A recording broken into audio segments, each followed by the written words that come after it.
I am going to call the meeting to order. First thing is to review and approve the agenda. I don't think there are any changes to be made. Any objection to that? Nope. Nope. Okay, so without objection, we will consider the agenda approved. The next thing is general business and appearances. This is an opportunity for any member of the public to, or council, I suppose, to address the council on any matter otherwise not on our agenda. And if you would keep your comments to about 2 minutes and say your name and where you're from. Yeah, so if anyone has anything they want to say, now is the time. Cameron, do you see anybody? No. Okay. A very excited dog in the background. Sorry about that. Sorry. Welcome. Okay. I think we are, unless anyone wants to jump in, I'm going to move on. Okay, so the next piece is the consent agenda. Is there a motion regarding the consent agenda? I'll make a motion that we accept the consent agenda. I'll second it. Any further discussion?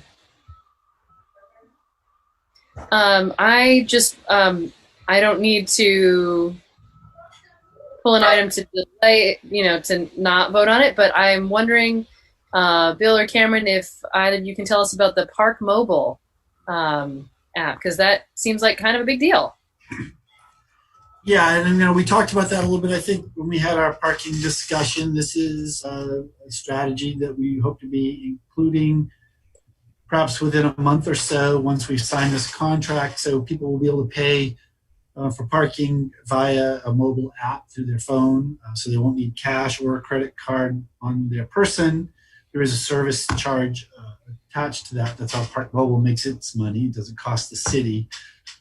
So we're hoping, there's, for anyone that's used it before, there are stickers that are on the meters, so we obviously like to get those all in and affixed before it gets too cold. So we're pushing to have that done as soon as possible.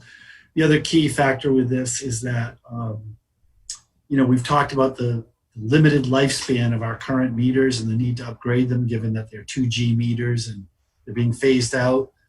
But in our financial situation right now, we really don't have the capacity to buy new meters. So our plan is if the 2G system runs out, basically the credit card option would go away, but people could still pay with coins and could use this app instead as a convenience app. So there still would be two means of doing that. Obviously we need to replace our meters at some point and as soon as we can financially, but now is not the time. So. Fair enough. Thanks for that. And so there's a motion and a second. Any further discussion on this? Okay, all in favor, please say aye.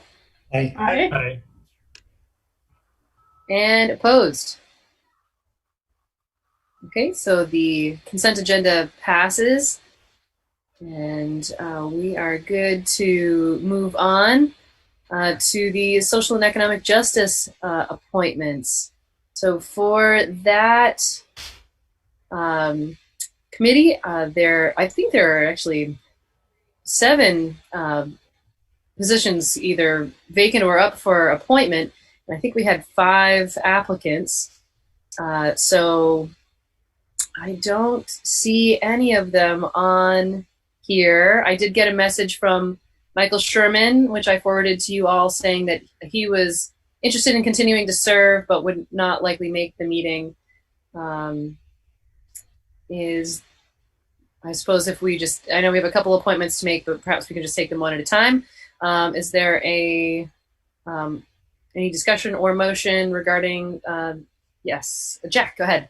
I move that we go into executive session to consider the appointment of a public official. I'll second it. Okay. And just double checking here. Oh, because we do have somebody on the line. So anyway, are any of the members up for appointment for the Social and Economic Justice Committee want to speak? No one from the committee is here. Okay. So we have a motion and a second. Oh, Lauren, go ahead. I was wondering if we should ask if anyone from the design review committee is here too, because if we go into executive session, if we could do it all at once, it would make the most sense. Yeah, I think that makes sense. Jay, did you have something you want to say? Okay. All right. So let's look at the design review committee as well then. So actually I'm going to get back there. Okay, so for the design review committee, we had 4 positions open. I think we had 2 applicants, if I'm not mistaken. And I don't see either of them on the line either. So Jack and Donna, is your motion's about considering appointments for city officials, and you're just to be clear, it's to talk about the appointments to both of these committees. Is that correct? Yes. Okay. Yes. Okay. Before you go, Madam Mayor, before you go into executive session, how are phone-in participants supposed to know when you come out? We'll all still be here, and so with this, Say it again. this Zoom isn't going anywhere, so this Zoom will still No, be. but I'm not in Zoom. I'm just on a phone. Right, but you're still talking to the Zoom platform, so we'll still be here. And Okay, just hold in the queue, Yep. and you'll go into a different meeting. Okay. that is correct. Yep. So we will be back shortly. Back in this same call, same Zoom. All right. So all in favor, please say aye. Aye. Aye. Okay, and opposed. And none opposed. So we're gonna head to the other call, to the executive session call, and we will be back soon. Okay.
Okay, so motion to come out of executive session.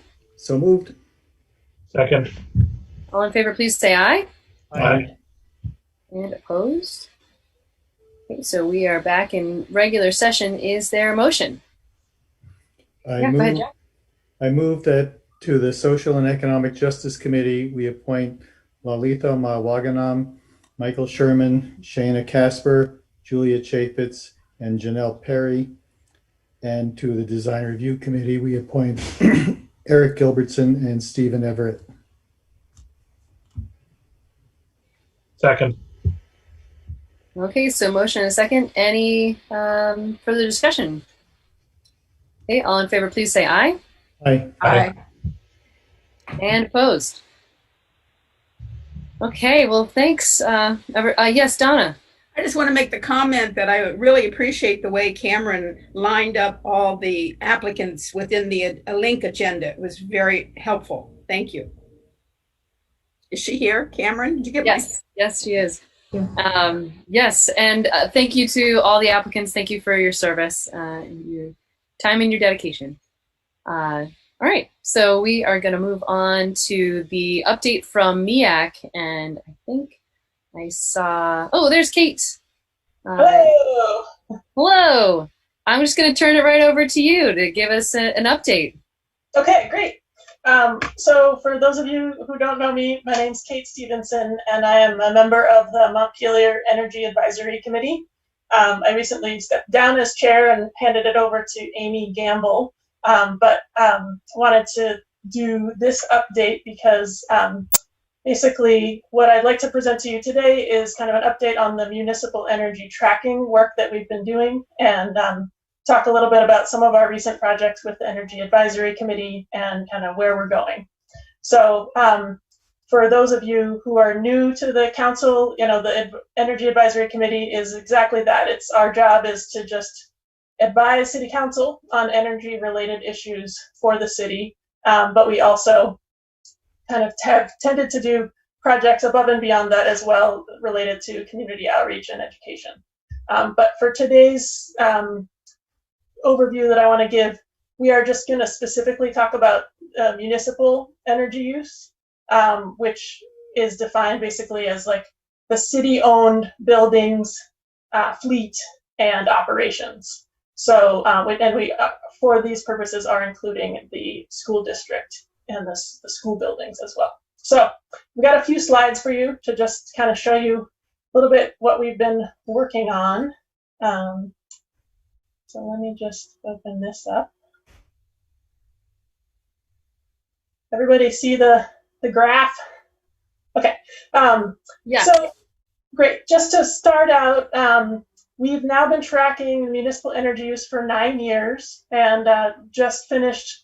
We're kind of always about a year behind in getting all the numbers updated. So we just finished updating everything with fiscal year 19, which closed July 2019. And then we're starting to work on fiscal year 20. And Kelly Murphy, the new finance director, I've met with her a couple times to talk through this process. And, you know, it's a lot of work just to gather all the data from all the different city departments and Green Mountain Power and all the different places. But it's worth keeping on top of it, I guess. So now that we have 9 years of data, you know, some of these graphs might look familiar. They just have an extra year added on. A couple big picture things that I want you to be aware of is, you know, like I said, we're kind of looking at 3 big buckets: thermal heating, electricity use, and then our fleet. So in this one, you can kind of see how those are changing. And with the exception of, you'll see a little blip in 2014. That's mainly when district heat came online. There was like a big increase in oil that year, but then it kind of went back down again. So that's why there's a little peak in 2014. But overall,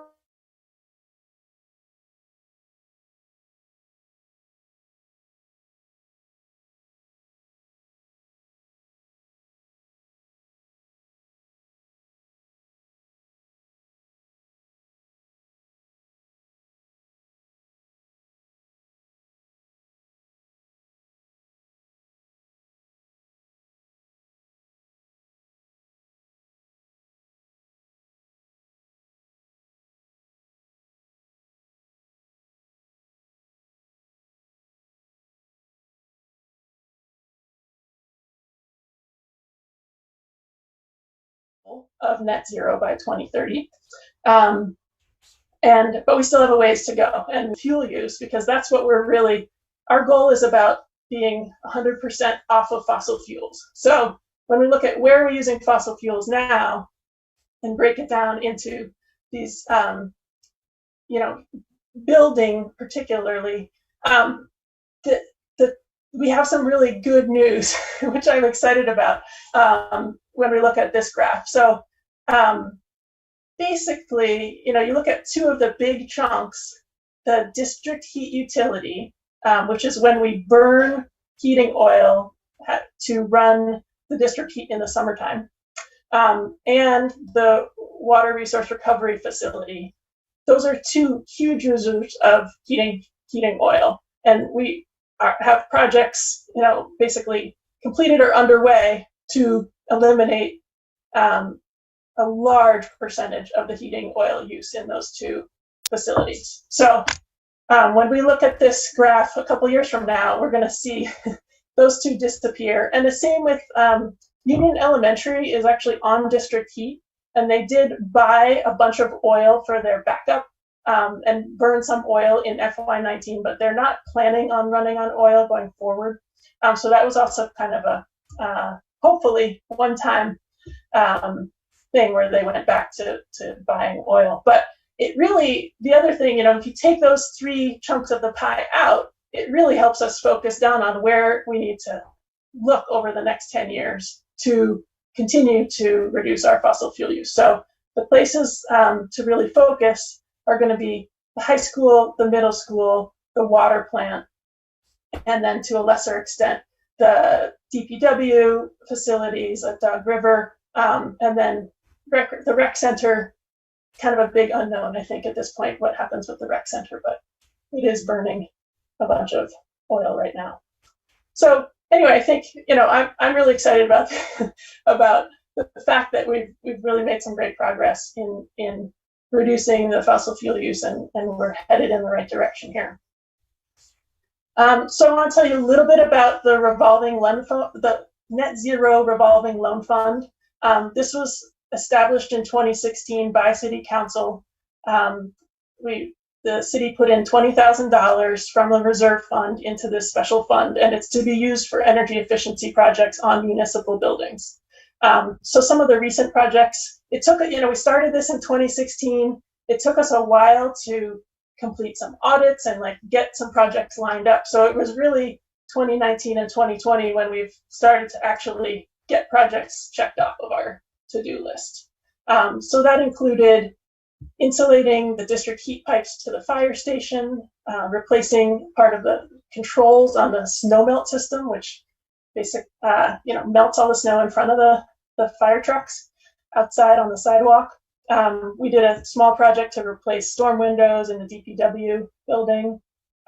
We did some lighting upgrades in City Hall, a big project to weather strip over 150 windows in City Hall, which is still getting wrapped up. So that one hasn't gotten fully checked off yet. But and then we went through and did weather stripping on all of the overhead doors, which were spread around in all the different municipal buildings. So those are some of the projects that we've been working on. And I want to give a big shout out to Steve Twombly, who is our, I think, authorized to spend one day a week helping us kind of project manage these projects.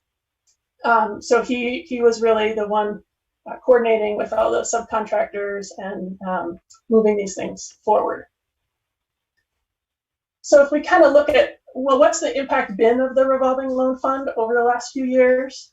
There's two different graphs that come out of the tracking software that we use to measure all of our projects. But with the fully completed projects, we've spent over $16,000. And we're seeing out of those projects annual cost savings of over $12,000. So we've already achieved total cost savings of over $21,000 over the couple of years that this has been going, and significant energy savings, emission savings. It's really, I think, we finally have enough projects completed to really start to see the impact of this. And the way that the fund is set up is that the savings all go back into the fund, but then for 2 years after that, we get 50% of the savings into the fund. And so we're slowly going to be able to build it up over time.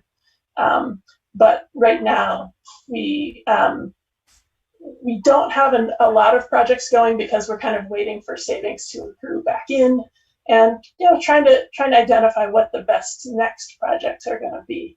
So there is a revolving loan fund committee that is made up of members of MEAC as well as city staff that reviews any potential projects. And we haven't met in a while, so probably due to get back together and think about what projects we might want to queue up for 2021.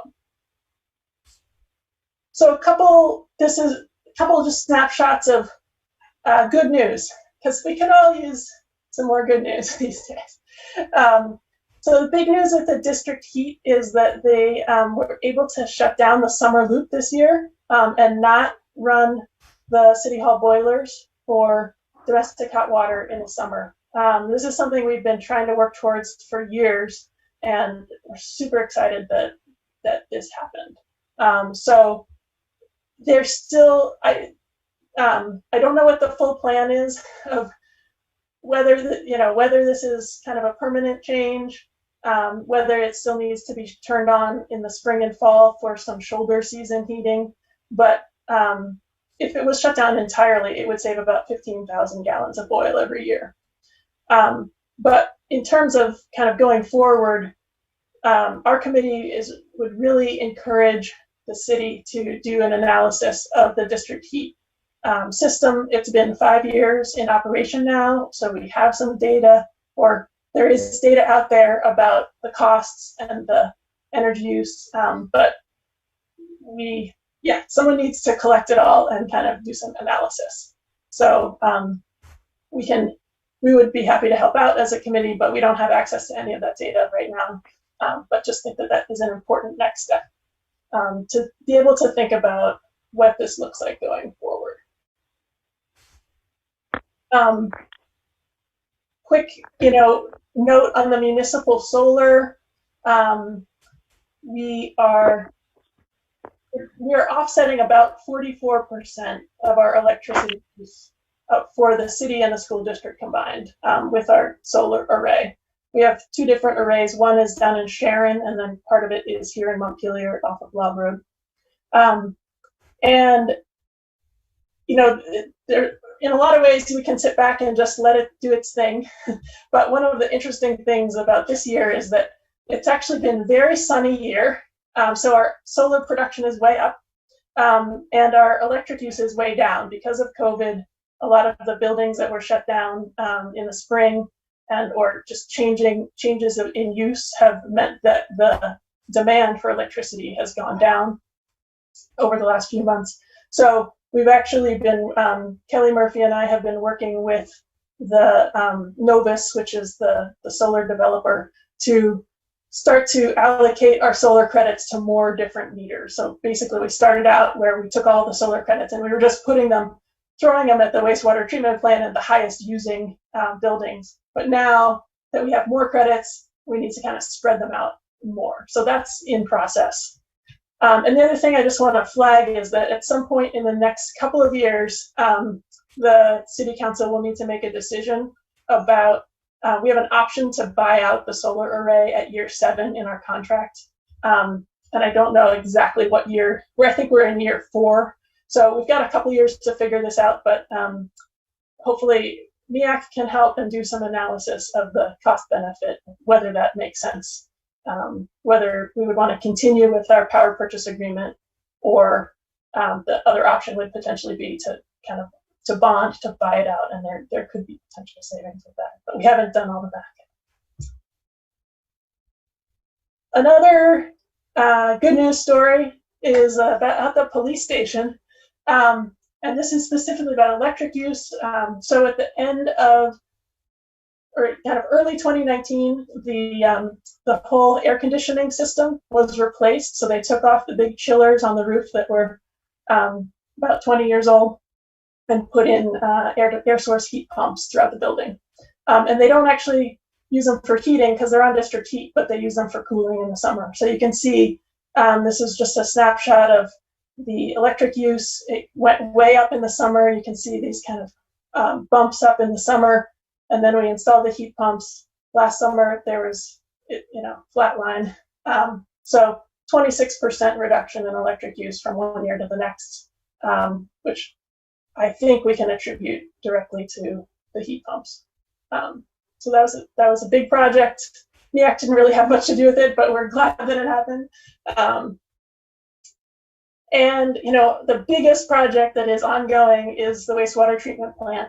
I was able to get a few updates from Kurt and the folks at ESG last week, just to kind of make sure that I was up to speed as to where things are. But they are projecting to complete phase 1 in December for the end of the year. And then phase 2, which involves the combined heat and power generator that will burn the biogas and produce electricity and heat. That's projected to come online May 2022. So that is still a few years out. It'll give them time to kind of ramp up the biogas production. But the amount of electricity that they are projecting to produce is really substantial. And I just want to make sure everyone understands that it's twice as much as our solar array, right? So 1.5 million kilowatt hours a year from our solar project. This is 3 million kilowatt hours a year. So it is a whole lot of electricity. And we are going to be selling it to Green Mountain Power for like the highest rate possible. So it's 20.7 cents per kilowatt hour. It's a great rate. It's because they want renewably produced electricity, and we get the highest tier in the standard offered program. So the electricity produced is not going to count towards our net zero goal because we are selling it on the open market. So that's one thing to be aware of. But they are expecting that the revenue from the electricity sales is going to be an additional $80,000 a year above and beyond any. And because they were able to get a bunch of grants, about $5 million of grants, we don't have to go and ask for more money for phase 2. Like they already have the funding for phase 2. So that's also really exciting. And yeah, I think it does really change the profile of all of our energy tracking. So this is what I've been doing a lot of head scratching over the last couple of weeks. Next 10 years look like, how do we reach our net zero goal? So this is my presentation. It's our energy use to date. The dotted red line shows what we've tracked so far, and more of these a reduction in oil use, like from the district heat summer loop. We're talking about reduced oil use at the wastewater treatment plant, but then you see this big spike because to bring in all the organic waste into the wastewater treatment plant, it requires a lot of energy to keep that warm, to heat it. So it will all be renewable energy. It will be biogas that's used to do it, but it actually our total energy load will go up.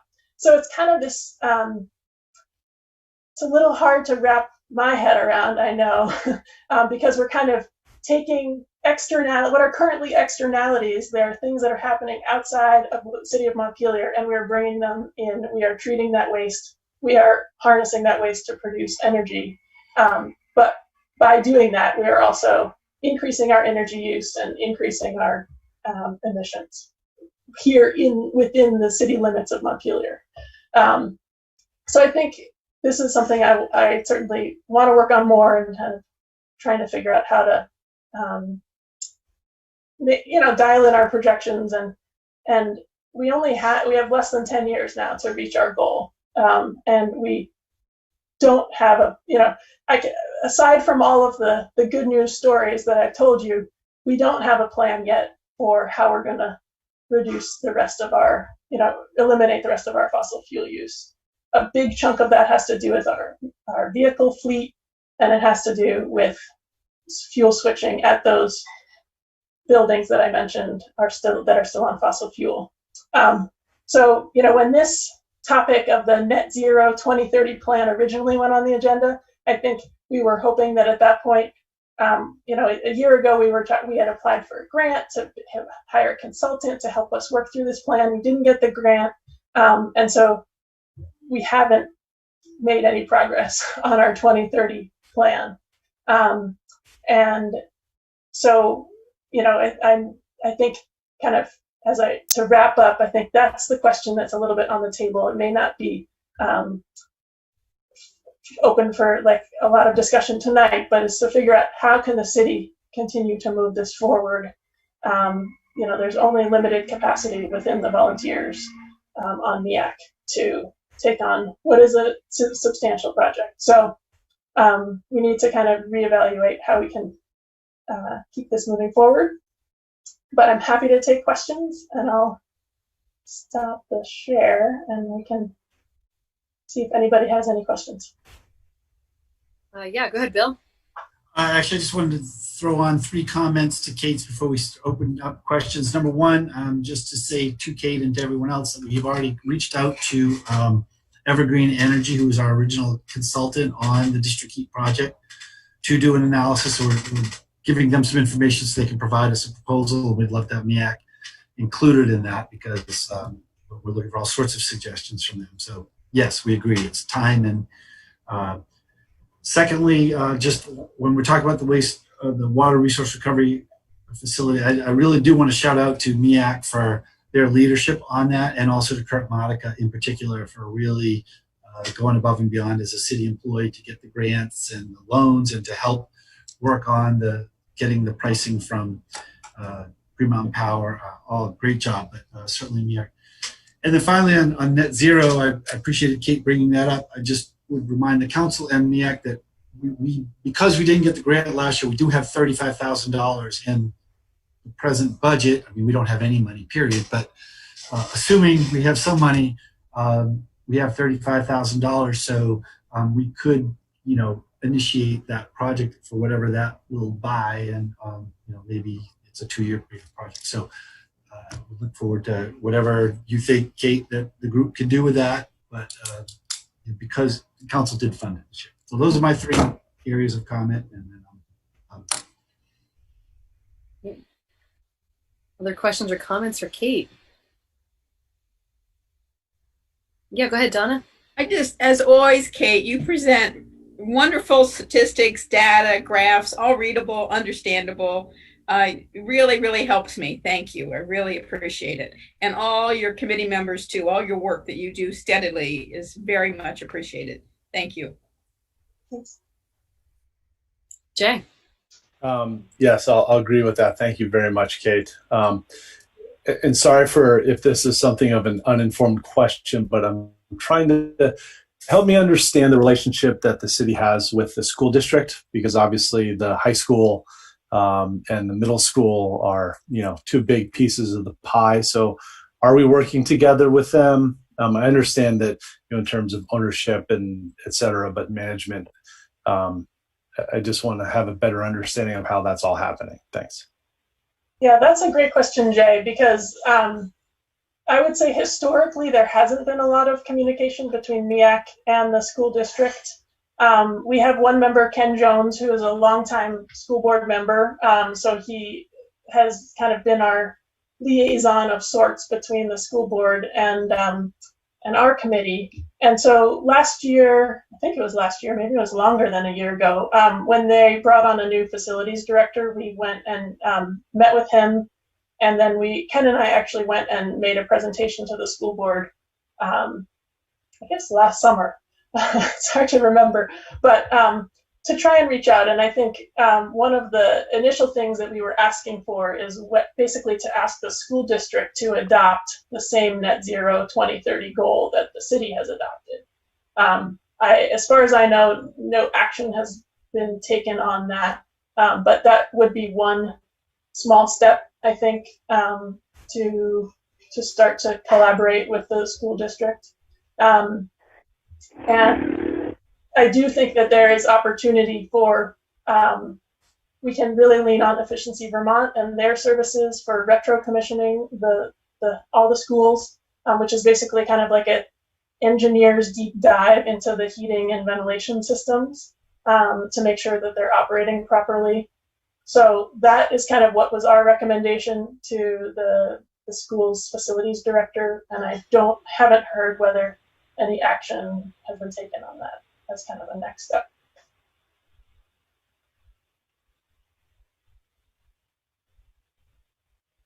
Go ahead, Lauren. First of all, just thank you so much. Like, totally agree. Great information, and I think it's very exciting and impressive how much work MEAC has gotten done. So kudos to all the team. I know a lot of people put a lot of effort into those projects, and so thank you for all of that.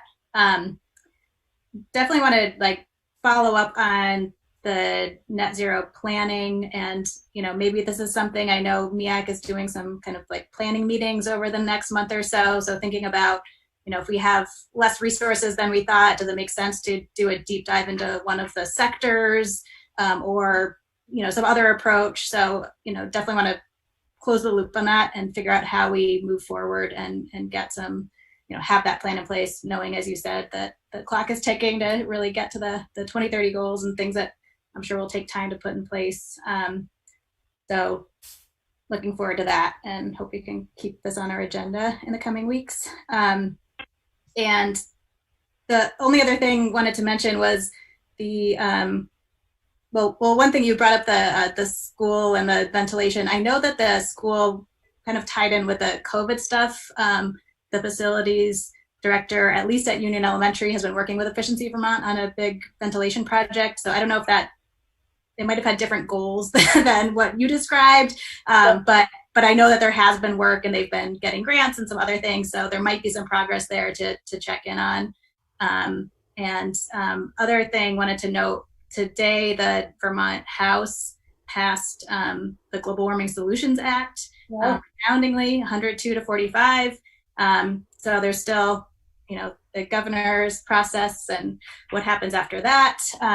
So some hoops to jump through, but if that does go into place, that is setting targets for the state that we will have to hit by 2025, a 26% reduction in greenhouse gas emissions, and ratchets up from there. And that sets up a climate council and planning process. So just thinking about how the city could plug into that council and planning, and being a place for innovation and collaboration. And we've been doing this a lot, and with the micro transit project and other things, just where could we pilot good ideas, and or there could be more, obviously there's going to be tough budget times, but with this commitment that the legislature is making, possibly resources for programs and other things to actually hit those goals. So just noting that for people. So obviously we can kind of keep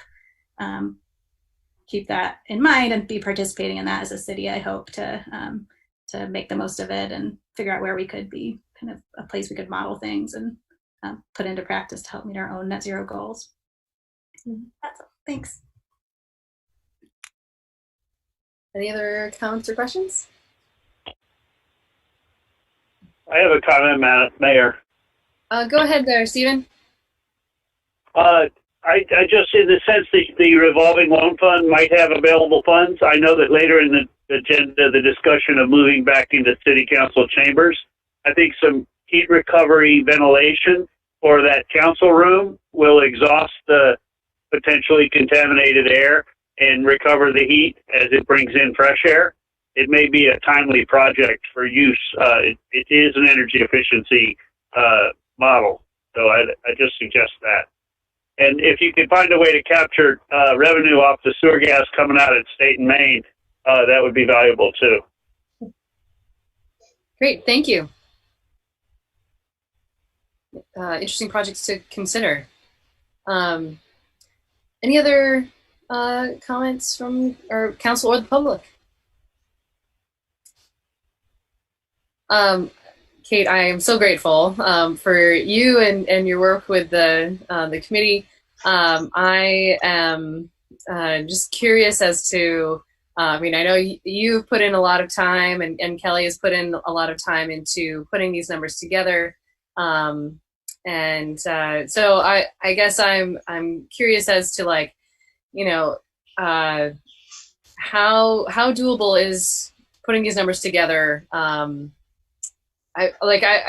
know, I'm so grateful for you, but, you know, if you were to decide, okay, I'm going to do something else, you know, I'm not going to do this again next year. You know, is Kelly going to be able to do it, or how easy would it be for someone to step in and run these numbers for us? I will say we haven't fully successfully made a transition to having it done by city staff. Partly because Todd left and Kelly was coming in, and you know, what I didn't present to you, was all the greenhouse gas emissions part of this, because I haven't had the time to work on those numbers and the conversions and all of that. So there is a lot more work to be done. You know, yeah, I think we should have an energy coordinator position, but and this would be a big piece of what I would expect they could work on. But right now, yeah, it is a lot of time, and it's a lot of chasing things down. And I don't know that we now have like a good place to store all of our data, but you still have to collect it from a dozen different places. So yeah, there's room for improvement there. And if I get hit by a bus, I don't know who's going to pick it up and run with it. Yeah, fair enough. Donna, did you have a... On that point, Mayor, maybe we should send her some chocolate or flowers just to keep her really motivated. Right. Yeah, right? We're so grateful. I'm so grateful. Yeah, and I do feel like if we're going to continue to make progress, and you know, not necessarily even just for municipal operations, as we're starting to solve, you know, big chunks of our fossil fuel usage within the city, which is really encouraging. If I recall from your first slide, or second, we're at about 40% renewable right now, which that's remarkable. That is amazing. And you know, I think we have a 2050 goal for the whole community, and you know, that's gonna, you know, we need to start working on that if that's gonna be realistic. Yeah, no, I agree. So thank you again for all your work, and we're gonna continue to chip away at this. So, any other comments from the council or the public? Okay, all right. Thanks again, Kate. Thanks for a great presentation. Thanks, Kate. Okay.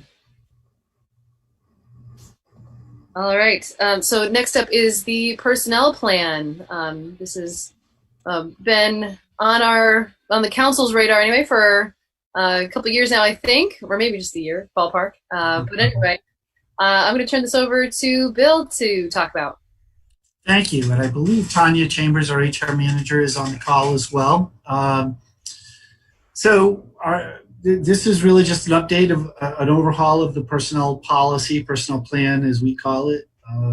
The last it was overhauled and adopted was in 2007. And over the years, as things have come up, we've realized needs to update it, change it, modernize it, and make it reflect. And through a variety of fits and starts, we didn't really get good momentum, and other things got in the way.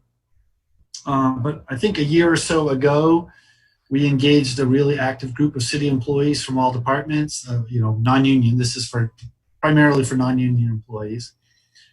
And we just went through it from top to bottom, got almost done, a couple of personnel changes, a couple of things came up. Then COVID hit, but we finally managed to get really from the beginning to the end with all the changes, and then circulated them all around to the interested parties a number of times, got feedback, changes. I really tried to be as thorough as we can, have as much employee involvement as we can, and also to reflect our current standards and values. And this is really it. The reason the document is not in strikeout is that we made so many changes that it became easier for us to work off a clean document than strikeout, so I think it would have been hard to read. But Cameron did a really nice job putting together a summary of the changes. I think those really hit. The there aren't a huge amount of really substantive changes, just clarifying policies, making sure things represent the way we actually do things, making sure it uses more modern language, making sure it reflects things. So I think as a whole, we're very happy with this. We're happy to have reached this point where we present it to you for approval, and we certainly hope that you'll approve it. I'm happy to answer any questions. Great. Any questions about the policy? Jack? Thanks. Bill, I was thinking about section 15, the workers' comp section, or work-related injury leave. Could you explain how that works the way it's now proposed? Fortunately, I can see that Tanya has already unmuted herself. I'm hoping that yes, she can... of course. I would share my video, but my bandwidth here would make it impossible for you to hear or see me, so I apologize for that. What I did with updating the workers' comp section was to provide very specific procedure for employees, how quickly they need to report an injury, who they need to report it to, and then what to do with that information once it's reported. Thanks. The question I was really wondering about is, the city will continue to pay the injured worker by way of the injured worker's leave time, and then the city would be reimbursed. Is that a way of...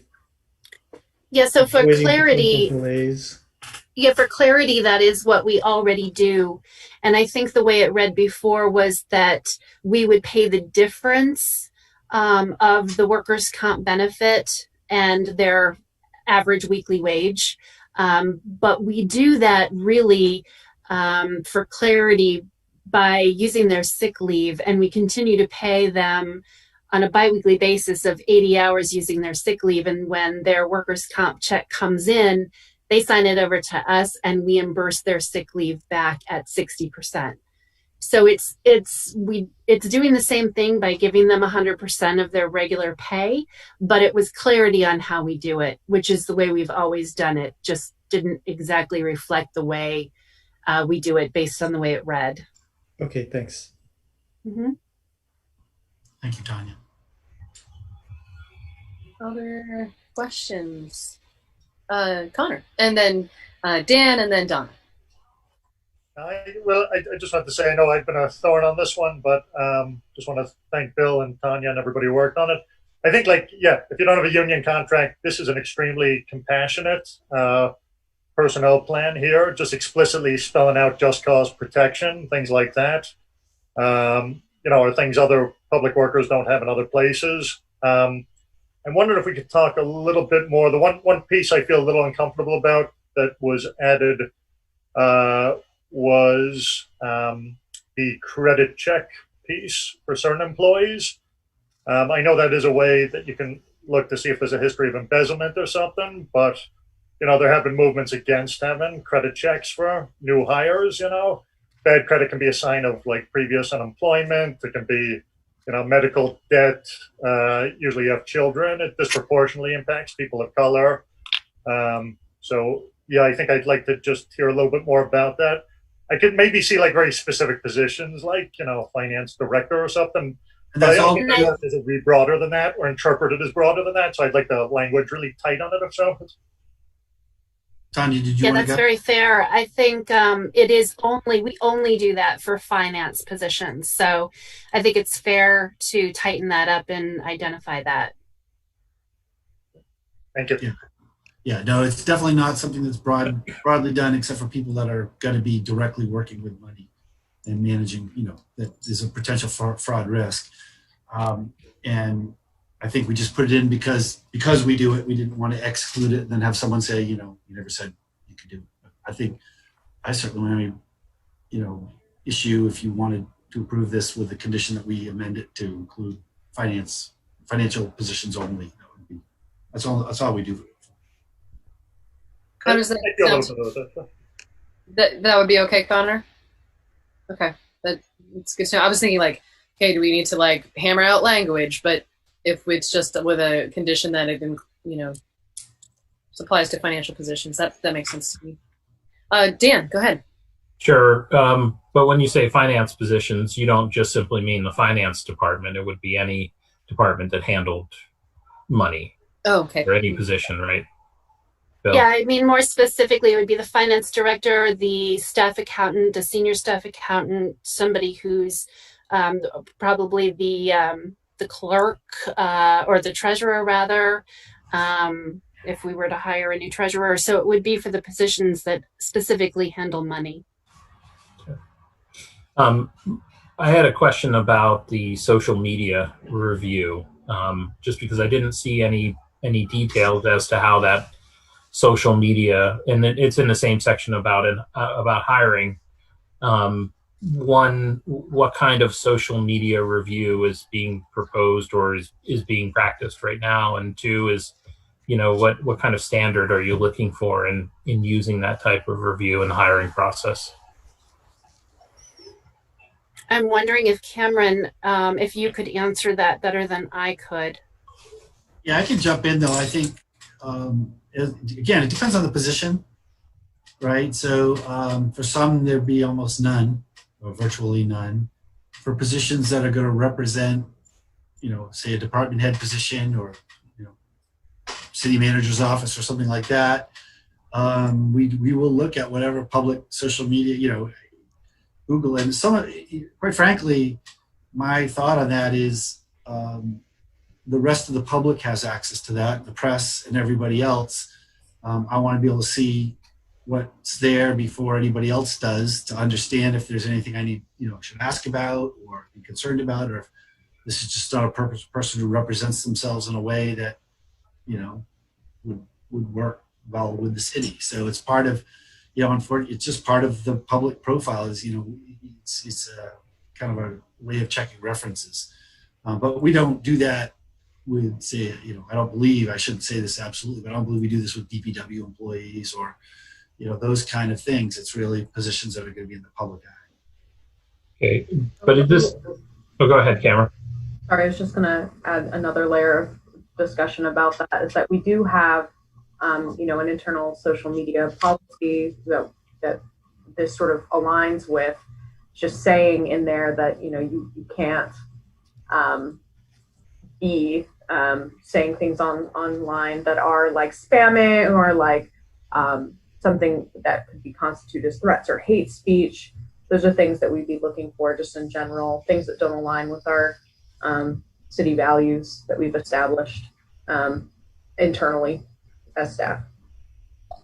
And is this something where, you're just looking for what's publicly available in social media? Yes. You're not asking applicants to either friend you or to reveal private accounts?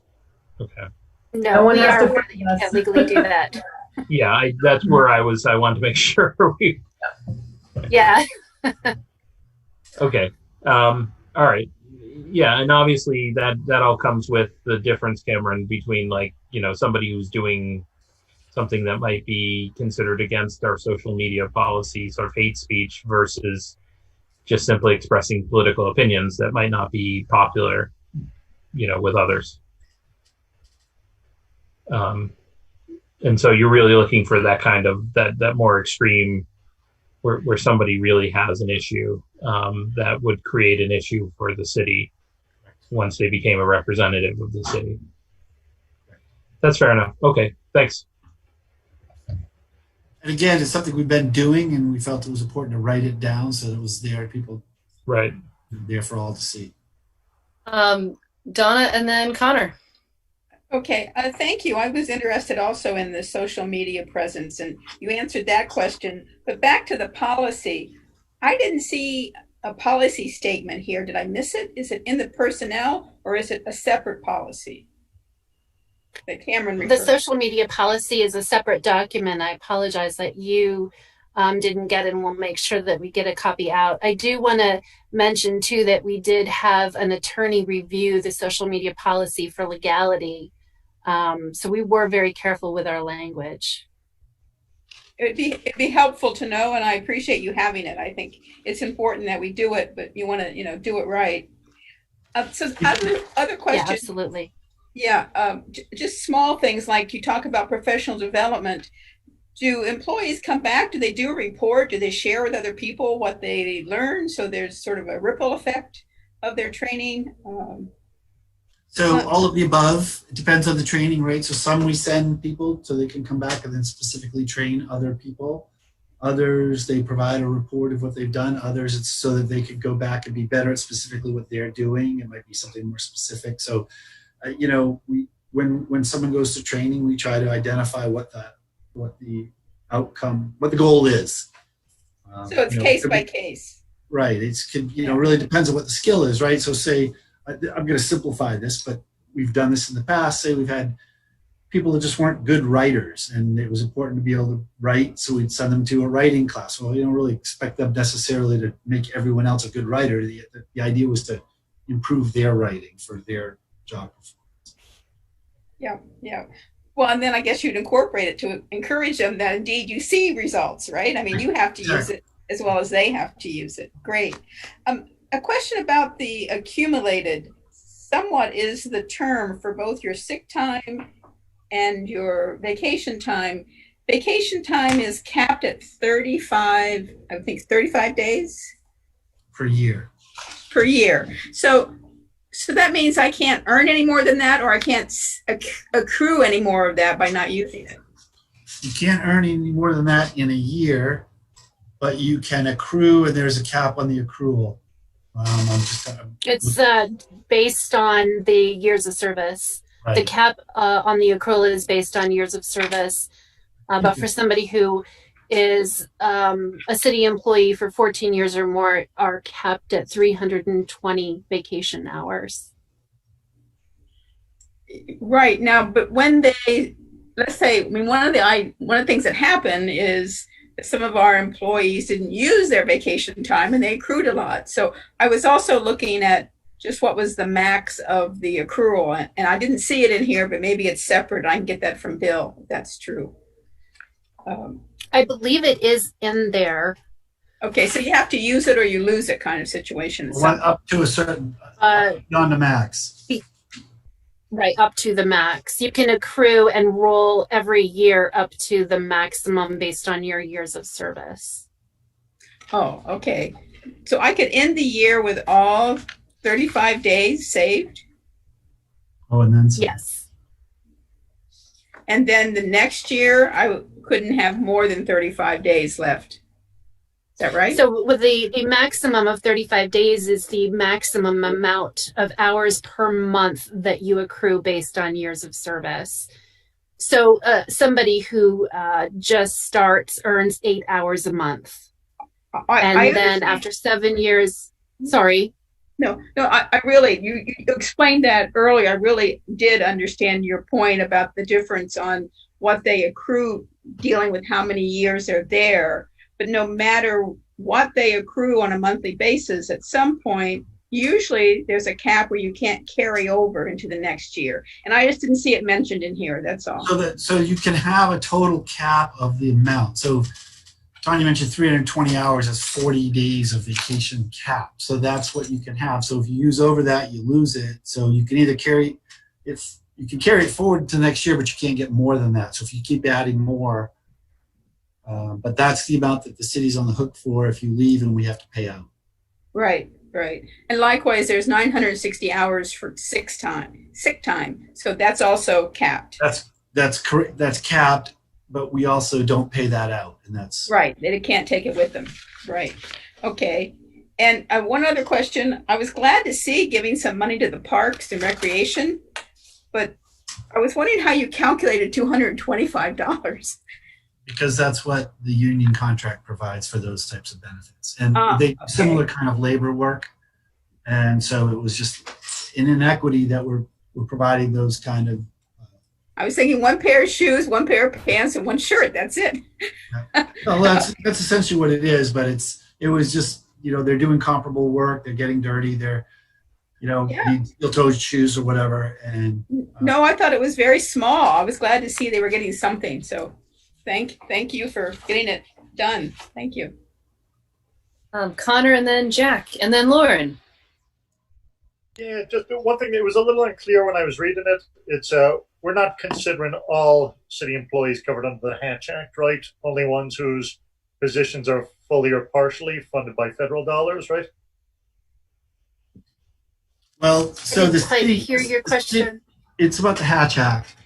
All city employees, because the city generally receives federal money that isn't necessarily applied to specific employees. So we've applied it. We've basically said all employees should be exempt from sort of political activity. Can we do that if like federal money isn't going to their salary? I mean, this has all been reviewed. We weren't told we couldn't. I don't. Well, I mean, I think with the Hatch Act, if there's any federal money that comes to the city, they can't necessarily say you non-federally employed person can't do this, but they can sort of set and saying we'll withdraw all our money if any city employee violates the Hatch Act, kind of thing. Make it a blanket for the entire city receiving the funds. Is that your understanding, Bill? That's how we've managed it. Yeah. I just know, like state government, if positions were completely funded by the general fund, you would have some state employees who were not covered under the Hatch Act. So I don't know how the state manages their budget. For us, we have revenues we have general fund revenues that are federal revenues. So there's no, they're offsets to our budget. They're not necessarily for certain specific positions. So that's how we've handled this. I'm flipping through here trying to find that specific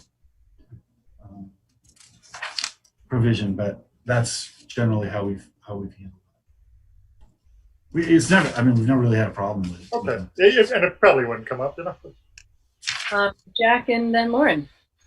Thank you. I was just going to answer Donna's question. The maximums, because I didn't find this at first either.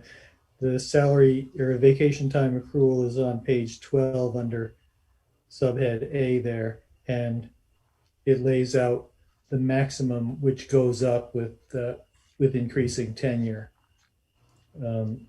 up to a max of 40 days.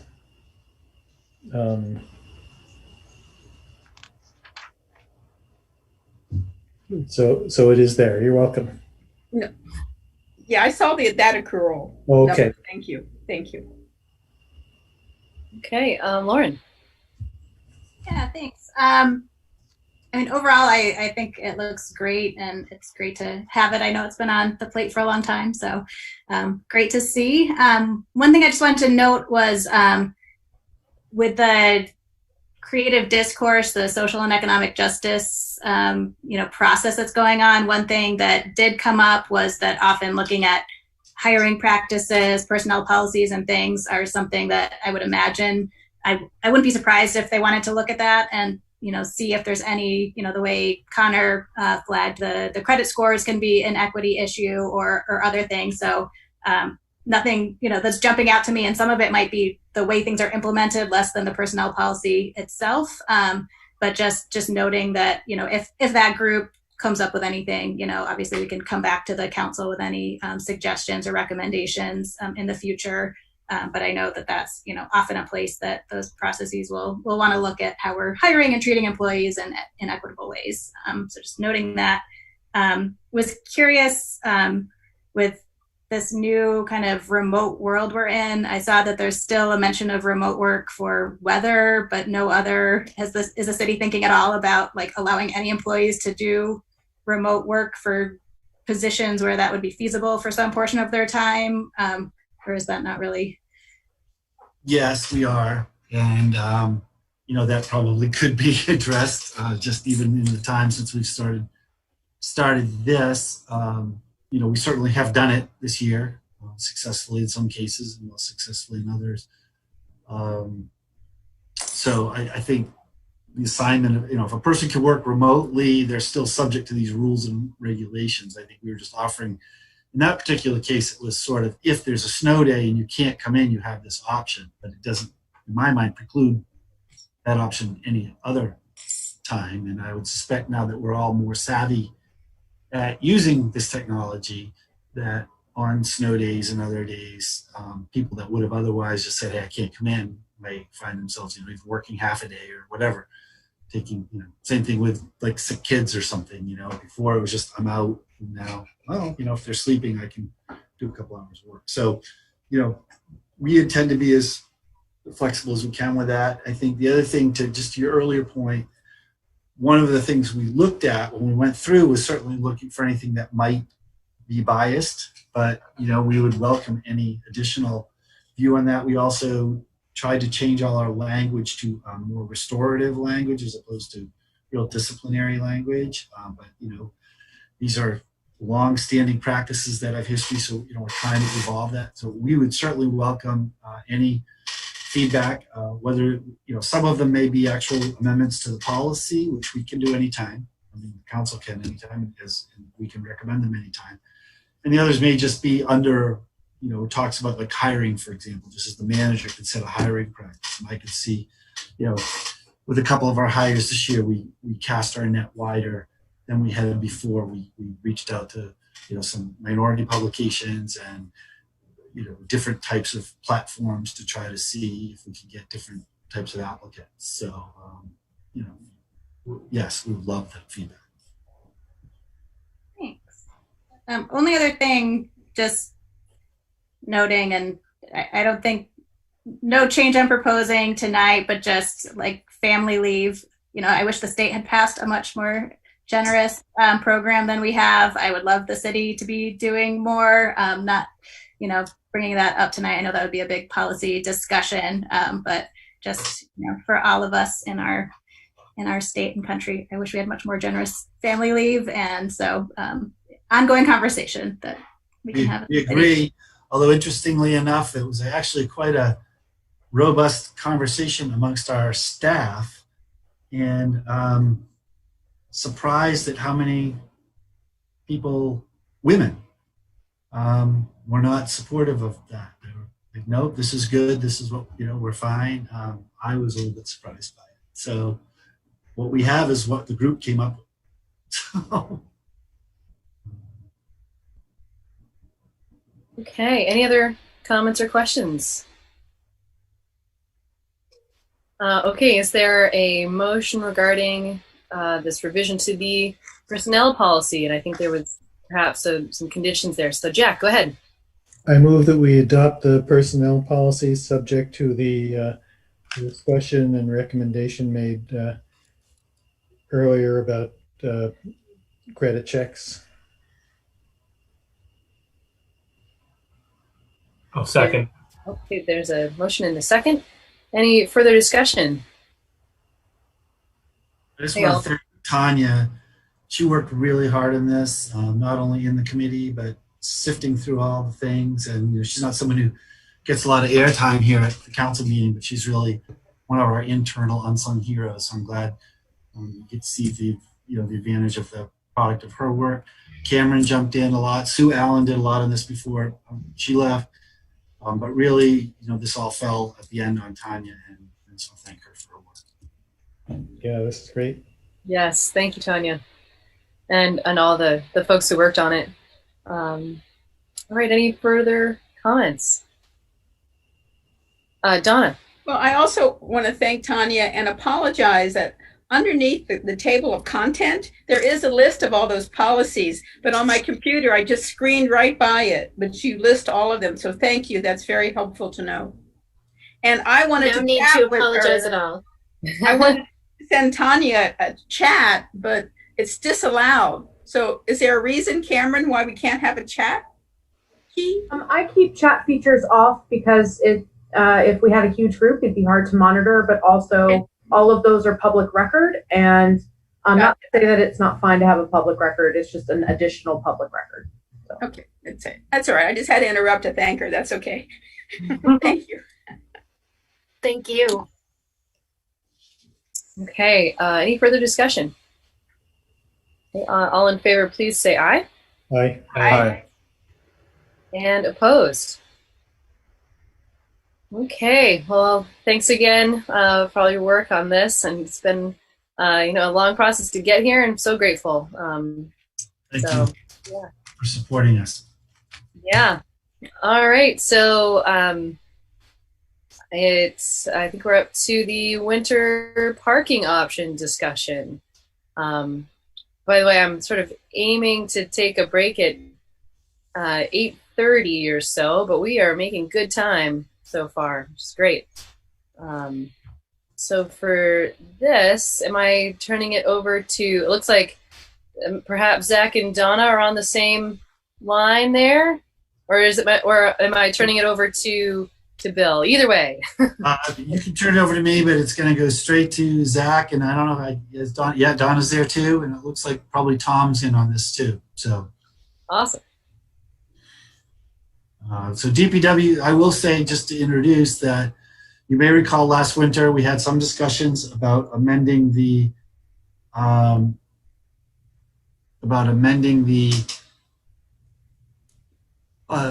policy, and of course we had a lot of pushback. So DPW spent a fair amount of time looking at options, and they're proposing something that we have not done before. So hear them out and give them their feedback, because if we're going to make a change, we need to publicize it. And you saw that they had a communication change. So anyway, with that, I'm going to turn it over to them. Thanks. So Zach and I hope everybody can hear me. Zach and I will go through this with you tonight. We're here to discuss, obviously, how we handle winter operations. In any given year, we'd be sitting here talking to you about winter operations. This year, it's a little bit different. And we are feeling that given a variety of set of circumstances, that we need to propose a really different approach to how we're going to handle the winter operations. And why is it different? It's different because of COVID. It's different because the department's staffing is down by 6 positions. It's different because of the city's budgetary concerns moving forward, and the amount of overtime that has typically been accrued by our staff, which we feel is necessary under the previous procedures for clearing snow, but which puts us in a position, especially with a smaller roster of individuals to do that work this year, in a situation that could be, it could be a situation in which people are working way too many hours, and it's our responsibility to avoid that kind of situation.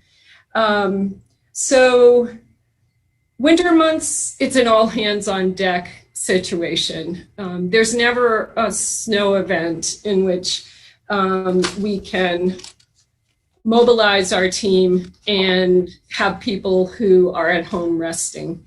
And so I think that becomes a directive to us to not only maintain safe roads, but to maintain safety for the people who are clearing those areas.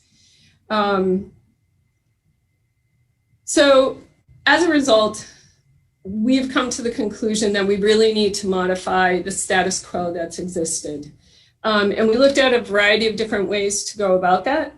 And we're going to present a different option, as Bill had said, for snow removal.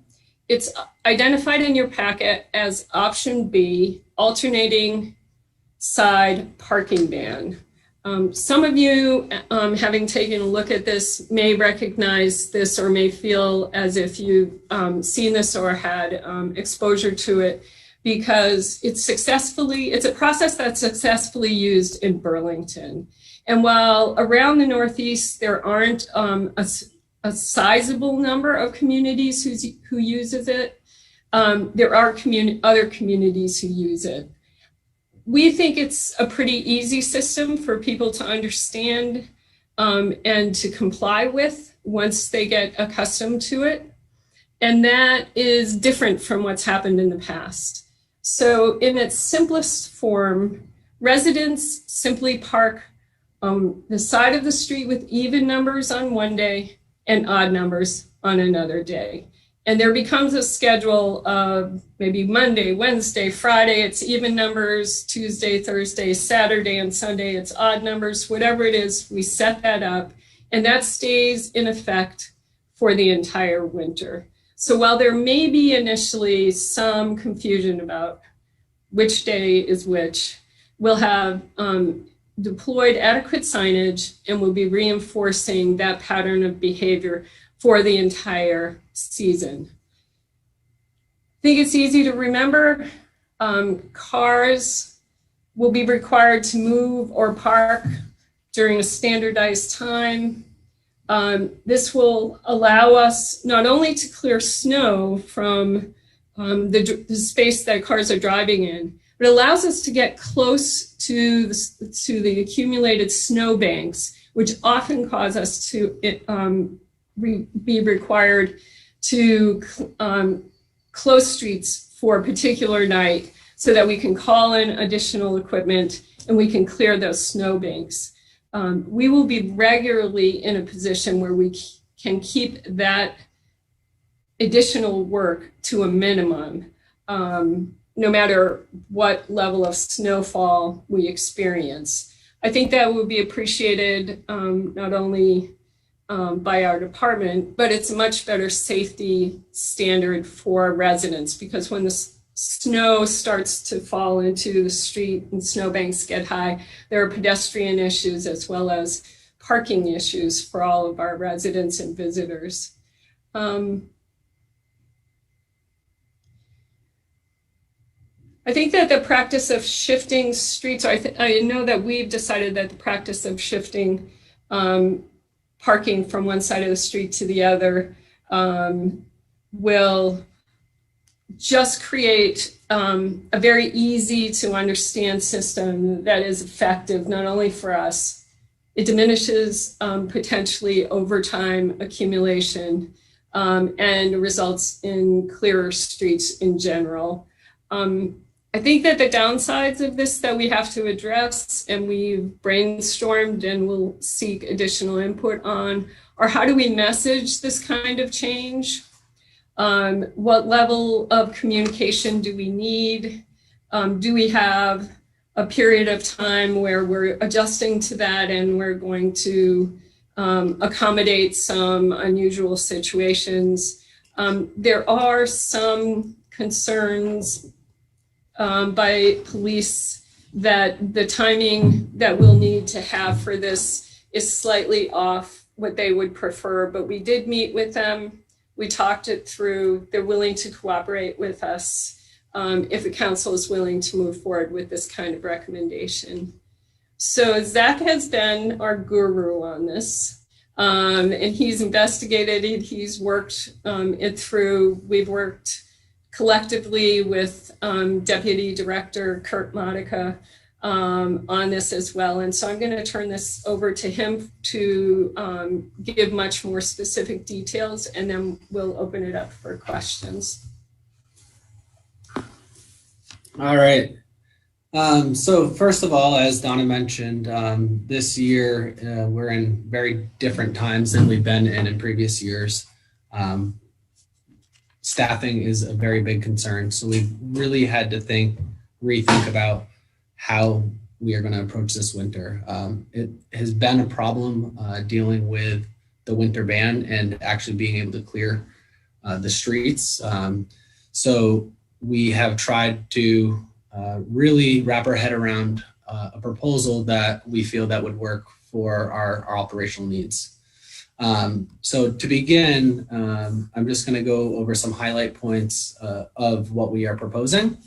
And then I have a map prepared that we can take a look at. And if there are specific areas, we can have a little bit of a conversation and look at some of the individual or site-specific concerns that we may have. So first of all, by incorporating an alternate side winter parking ban, we take all of the cars and we put them on one side of the street. And what that does is that it allows us to be able to get to clean the other half of the street well. in past practice, when there's a car that is blocking the street on either side of the road, it takes about 60 to 70 feet to taper outside of around the car, get past the car, and to get back to the curb line. So for every car that we come across in a winter event, you have 60 to 70 feet of roadway that you cannot get to. And what that does is it requires us to alter our routes. We have to go back to areas and see if the cars have moved. And a lot of the times they have not yet. So we're going back to the same streets multiple times just to check to see if we can now address that area. And it really it really snowballs, and residents call and say, why haven't you gotten here yet? And we're reacting to citizen complaints and not being proactive in our approach about how we deal with winter operations. So a few points, we would ask cars to switch sides between the hours of 5 p.m. and 10 p.m. on any given day. The downtown area where there's currently parking meters and parking on both sides, people would be allowed to park during the daytime on both sides of the street. So it's kind of an exemption to what we're talking about, but we recognize that, the downtown businesses, everywhere where there's a parking meter, we need to be able to allow people to park. So that would still be allowed at 10 p.m. if you were parked, between 5 and 10 p.m. if you were on State Street, you would be asked to move to the other side of the road. Right now, for the purposes of this conversation, we've outlined the parking area as the downtown. It's really the exemption area, which is only where there's parking meters. There are a couple instances where we may want to expand the zone a little bit, and we'll get into that when we actually take a look at the map. I just want to point out that there are many streets, as it happened last year, where we had to go out and put no parking signs, and people weren't able to park on either side of the street, which is when no one can park on the street, it's even worse of a scenario. One, can't maintain the street, 2, people can't park there, and 3, it has to be posted for no parking just so that emergency vehicles can pass through. There was a time last year when we had the majority of Berry Street, Liberty Street, Hubbard, and Loomis all had no parking signs out. And it was to the point last year that we had to go make 200 signs just so that we could keep putting signs out, because all of our current no parking signs were already deployed. So it's those type of issues that we have that takes a lot of time for us to adjust and in order to deal with the winter operations. So with that being said, I want to share my screen and show you guys the map, and then we can start looking at specific areas and looking at some of the data. I do want to note that we went out and did parking counts over the last couple of days to gauge how many people are utilizing on-street parking on any given time and on any given day prior to the winter season coming. Cameron, can you allow me to share my screen? I'm working on it, sorry. Okay. You should be able to now.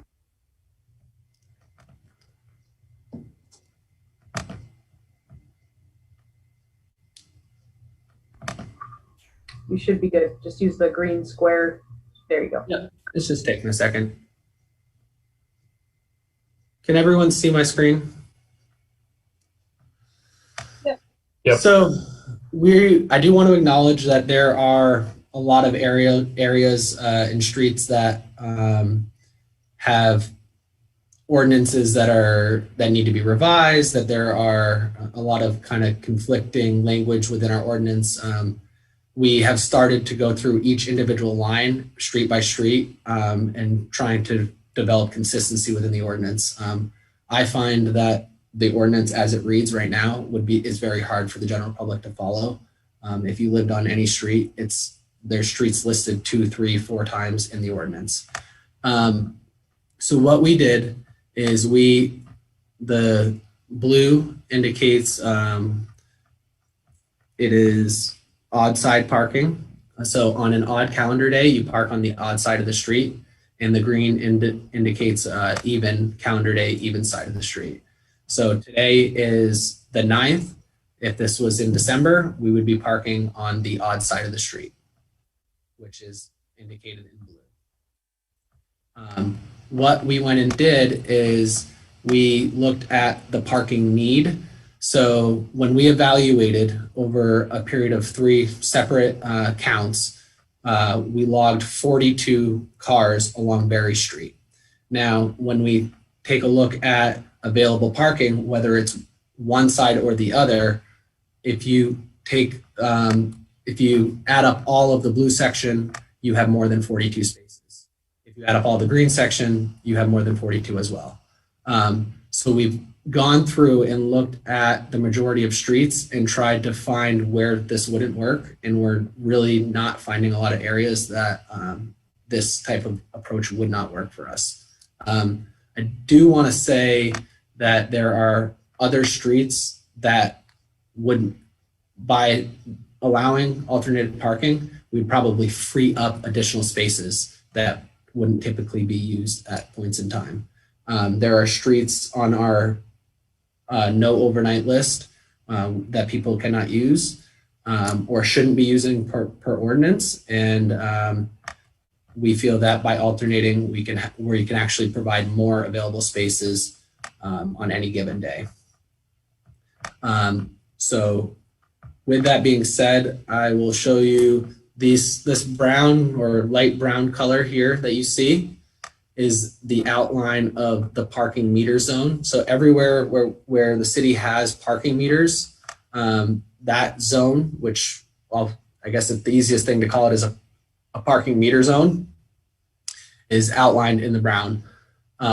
So those would allow, if there were on State Street, if you had two-sided parking, people would be allowed to park any throughout the day up until 10 p.m. on either side of the road.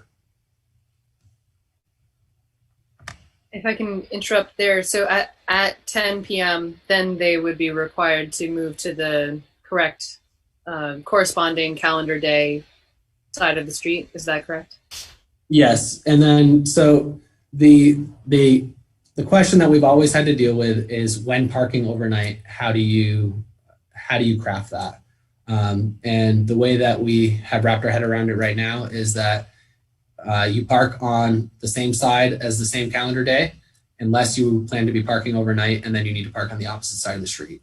And there's not really a great way to message that, but it's something that we feel is with enough messaging that it really shouldn't be too big of an issue. It's similar to our parking lots, except for I find that it's probably a little bit cleaner. At least for me to understand.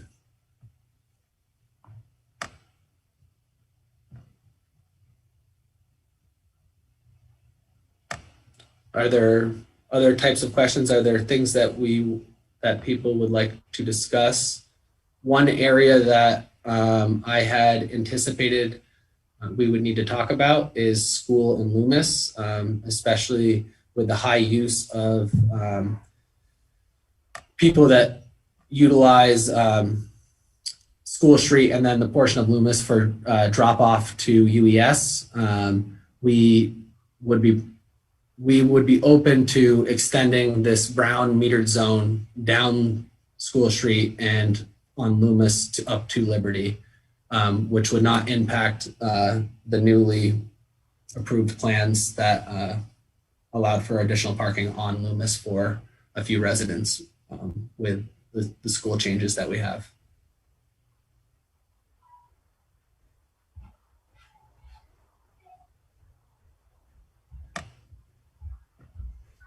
Is city council No. if I can you just tell us a little bit more about that? Why might we be considering extending the brown zone down Loomis, etc.? So this is one of the few areas that with teachers and the amount of people that are coming to UES on a daily basis, we figured that there may be an additional need. So we would be open to extending that area on School Street and down to Loomis. It has a really high volume of daytime parkers. So if you were to only allow one side of the street there, we may be pushing a lot of people into the outlying streets, Harrison Avenue, St. Paul, and other areas. Oh, I see what you're saying. So,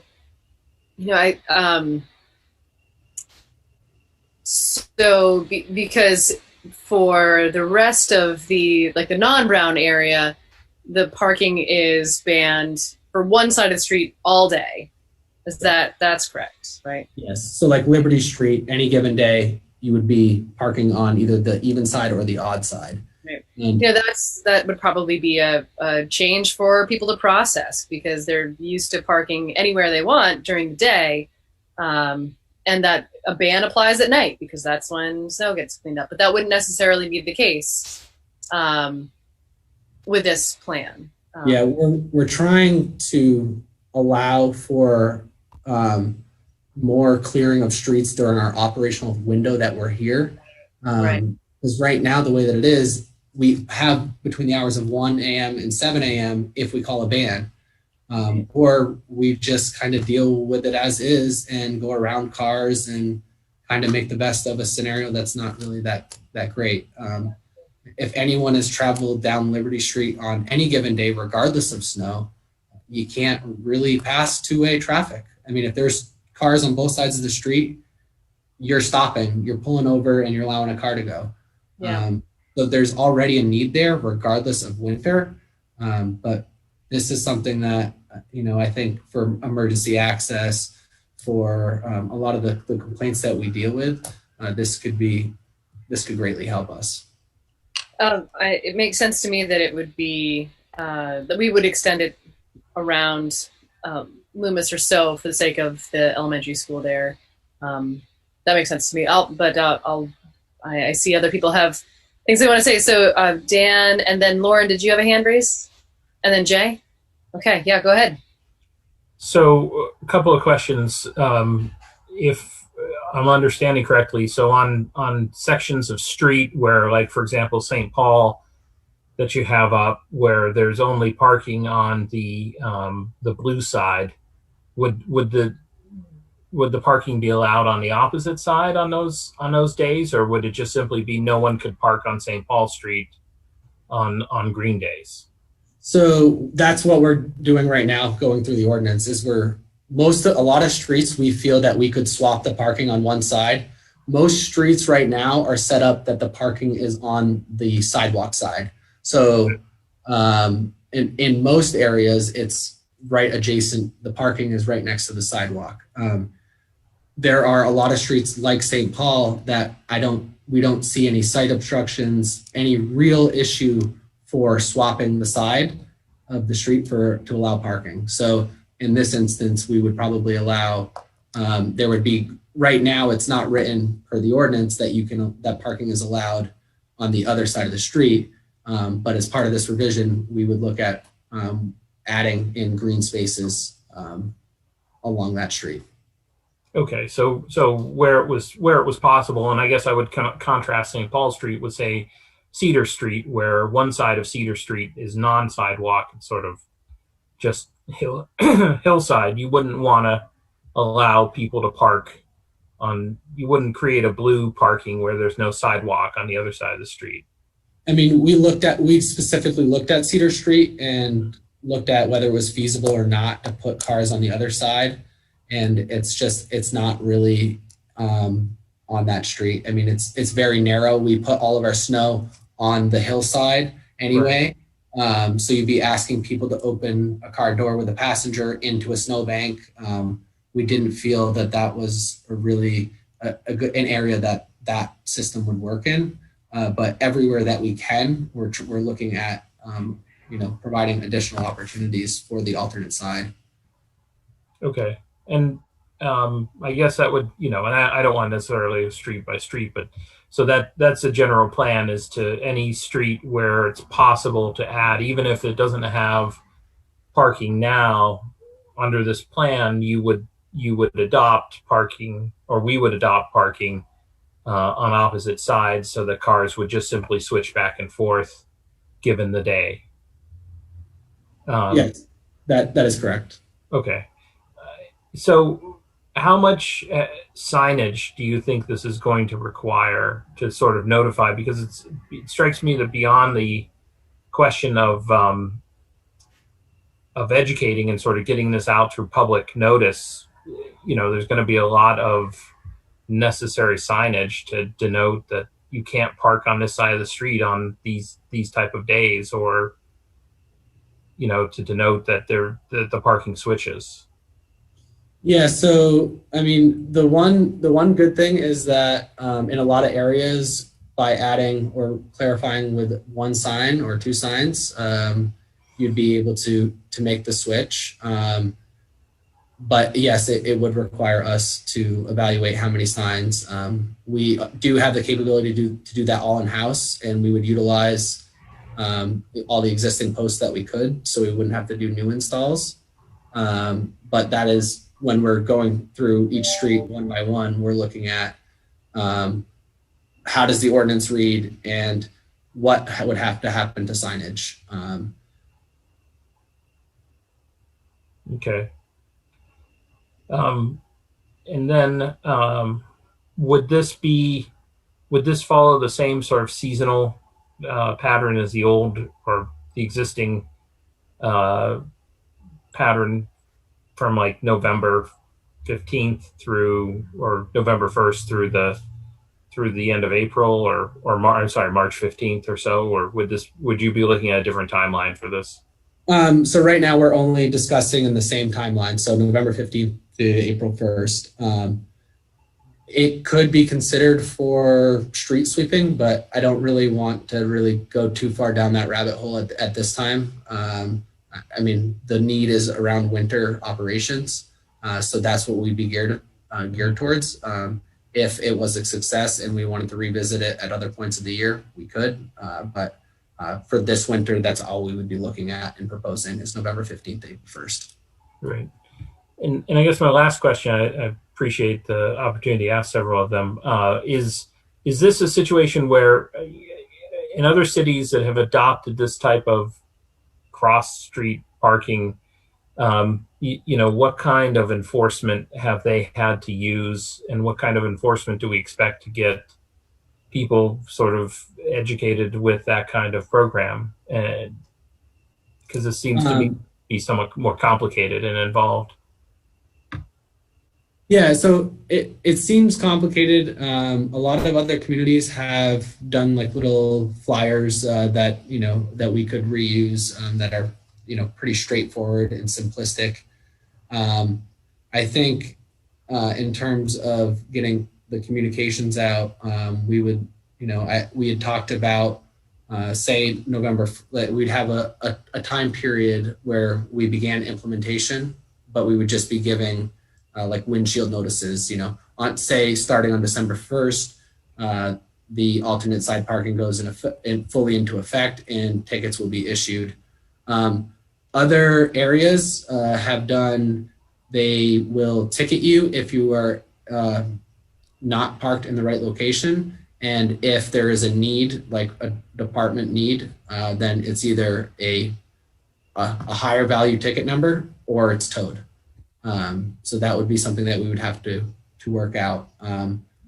But generally, I would say that we would be asking PD to go around and to ticket anyone not on the correct side of the road. And I think that if people are lined up correctly, then we should, in most circumstances, I don't even know if we would have to tow unless there was a really big need for it.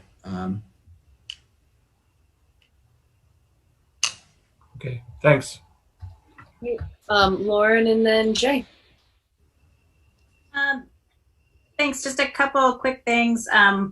One, just wanted to agree with the idea of extending for for School Street, I mean, they're asking parents, as much as possible to drive their kids this year and not take the bus to minimize busing, as you know. So having been there the last couple of days dropping my kids off, it is a cluster. So I think it's going to be a bit of a, very busy, so trying to make that as accessible a street as possible makes sense to me. For parking, I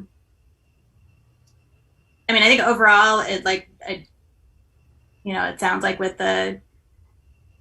it's good creative thinking and it seems worth trying. I think we've all gotten, we're all trying a lot of new things this year we've never done before. So if we're going to ask people to try something new any year, hopefully everyone's got the can-do spirit and can, add this in. And I know this came up last year and it was kind of an education issue was raised, but, I think that piece of it seems like the critical component is how we're getting the word out and the signage and the flyers that explain it in a way that people get, and lots of lead time and all of that, which it sounds like you're doing a lot of good thinking around.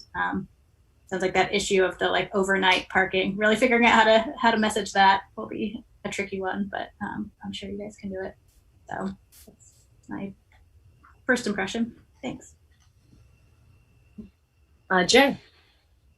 Thanks. So thanks, Zach and Donna. Just a couple thoughts on this. One is, I think when it comes to this type of thing, having gone through the Park Avenue closure a few years ago, I realized that the two most important things with traffic patterns are consistency and predictability.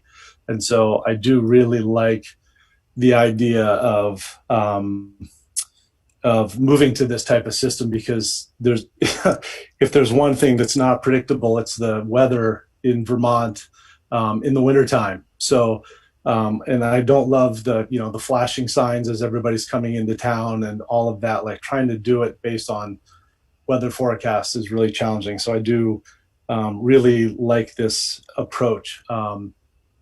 Just a couple small things. I do think from a communications standpoint, probably, and I looked at the communications plan that Donna had put together that said that that you'd start putting flyers on cars starting November 15th, and then it would go into effect on December 15th.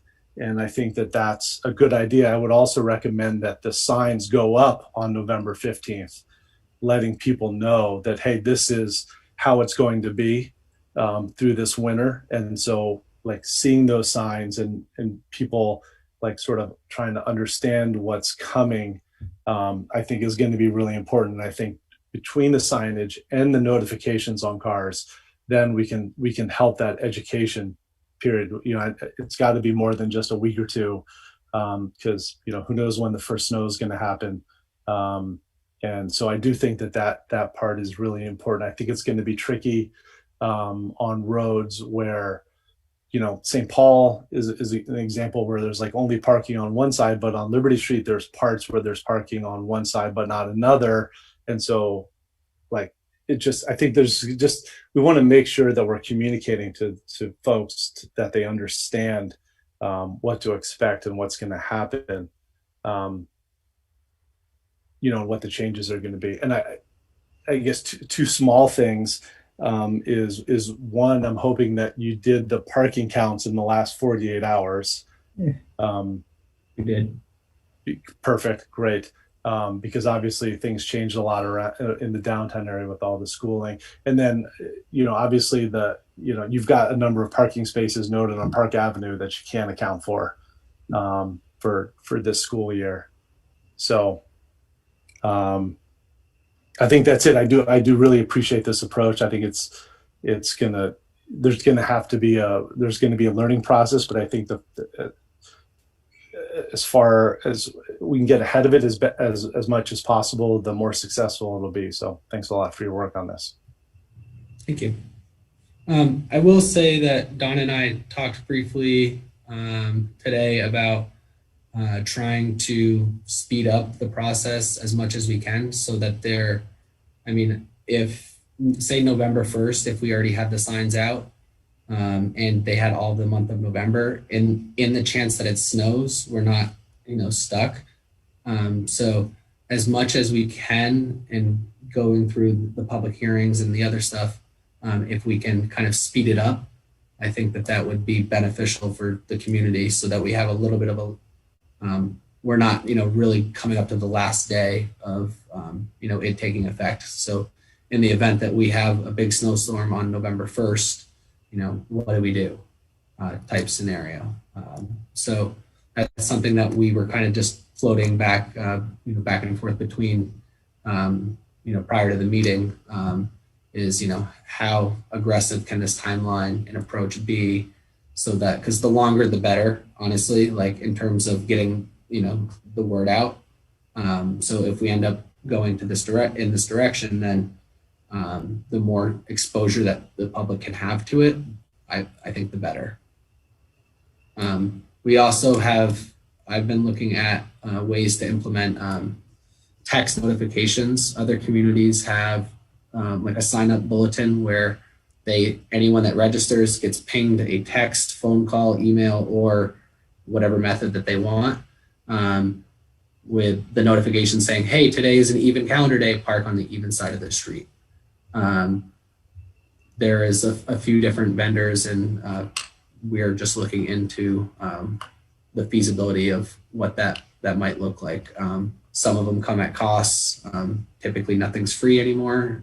So we may be coming back with a proposal of some sorts for the communications as well.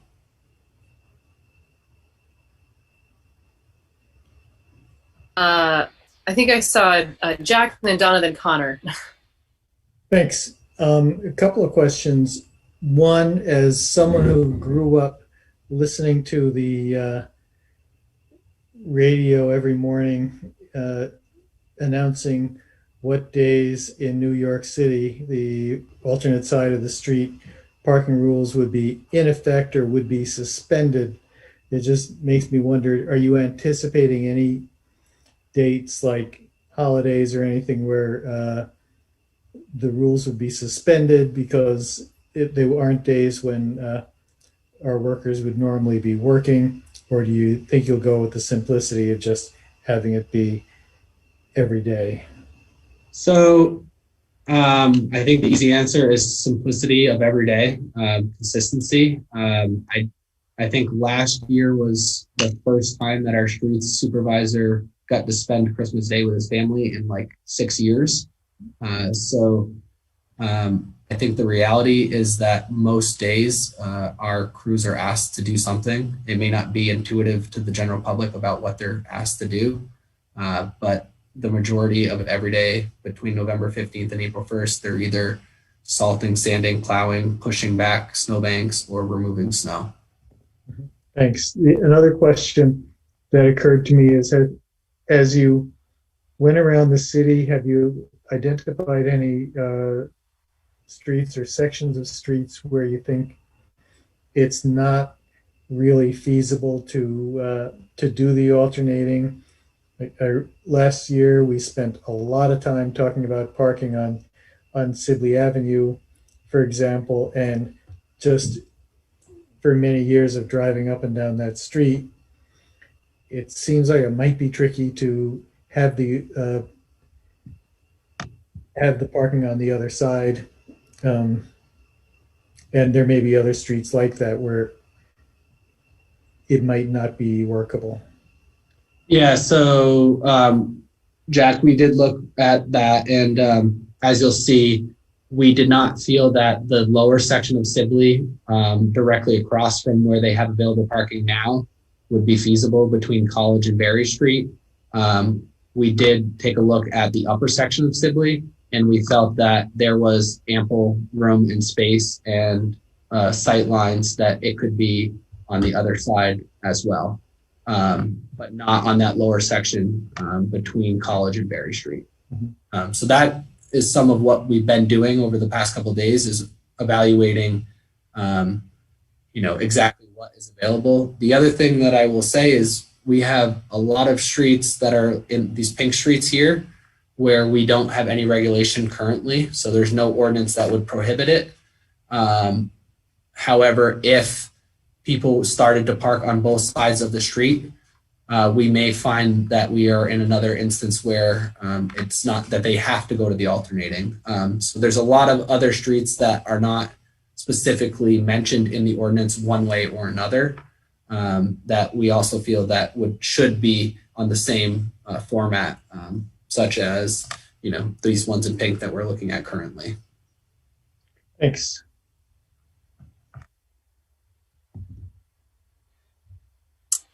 Who was next? Was it Connor or Donna? I think it was Donna. Doesn't matter. We'll talk sometime. But to follow up on the pink streets, I would prefer that you treat all the streets as much as possible the same and every day the same, and no exception short of a flood, But like Jack mentioned in New York, I visited friends and they just knew you alternated days all the time, summertime, wintertime, you just did it. Street sweeping was as important as snow plowing. So I like that. I like the idea of doing it, and it's clear and it's group mentality. People will see other people moving. And so I think they'll get the idea even quicker than lots of signs, is that once we get it installed, people will really help one another and remind one another. So I really like it. And I really appreciate the timeline. I would move it up if you could, so that you get more time before snow hits. I think, we can have November storms, but I think it's a great idea, and I fully support it and appreciate all the information you and Donna shared. Thank you. Go ahead, Connor. All right. Well, thanks very much, everybody, for doing that. I think it'll be definitely some growing pains, but I think it's the best option on the table. Just as far as communications, I would consider doing a robocall, which everybody hates, but it's a really cheap way to get the message out. I was just looking at pricing on the phone there. I think you could do it for about like $300 and get everybody in town a robocall, with the option of them opting out afterwards, to the degree we have telephone numbers. So again, I would do that rarely, but I think this is a case where you could probably do it. Can I ask Connor a question? Sure, go ahead. Connor, they have Vermont Alert, and you get text. Like right now, you get text on the street of having the streets banned. And could they not just text everybody? They could text it too. Like that's opt-in. I would give them the option of opting out. But you think phone numbers are easier to obtain? I got you. One of the issues with Vermont Alert, if I could just jump in, we're not sure that this will qualify. Vermont Alert requires there to be some sort of emergency or some sort of event so a winter parking ban in a snowstorm or for snow removal is considered okay use for Vermont Alert. Okay. We're not sure whether we could use Vermont Alert. Maybe they'd give us permission to use it once for sort of, this is the way we're going to change things. But they certainly aren't going to allow us to do it daily and say, park on the odd side, park on the even side. Yeah, it's not an emergency. That's good to know. Thank you. Dan, go ahead. Sure. So I guess one of the questions, has this map been circulated to the public at all, or any opportunity for public feedback on it?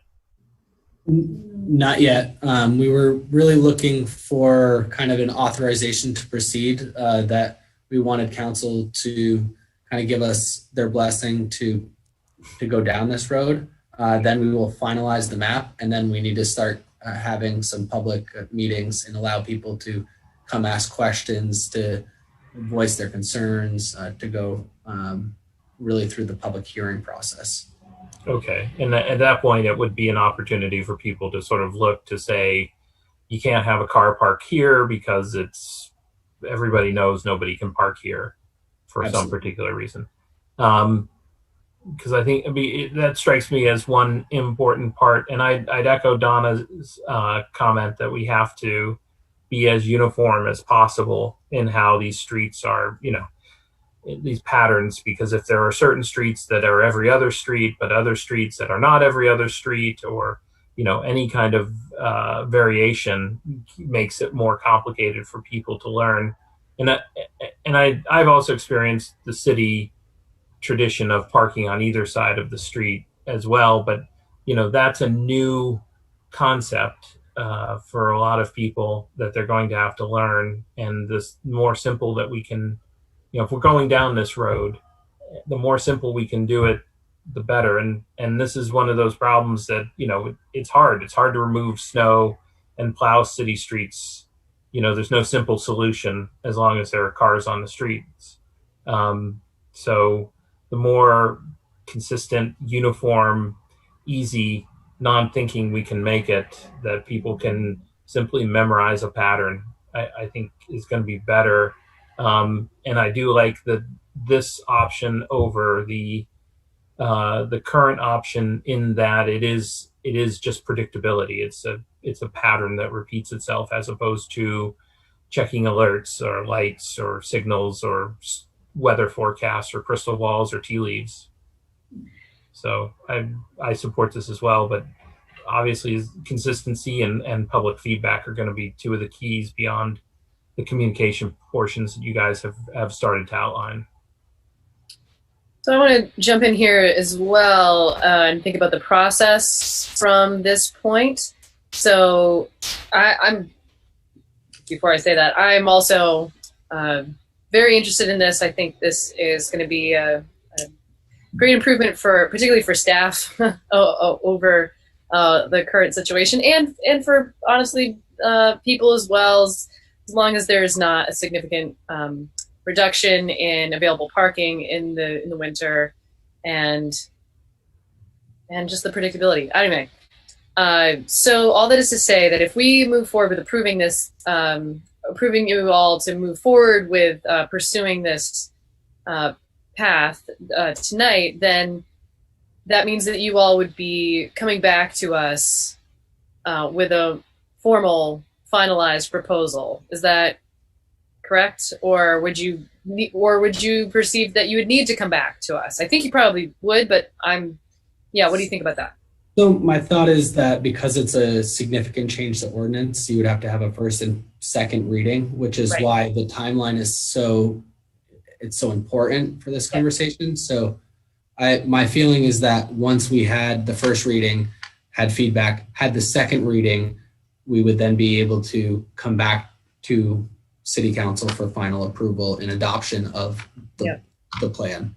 So I just want to also flag that this might be an area where we could potentially reach out to particular neighborhoods through the capital area neighborhoods group. If there are particular streets that seem problematic, that they are a mechanism to target some messaging, particularly to get feedback. Beyond that, any further comments or questions on this, either from council or the public?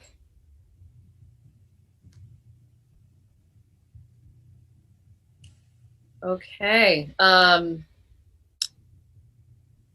think we could probably use a motion as to whether or not to move forward. Donna, go ahead.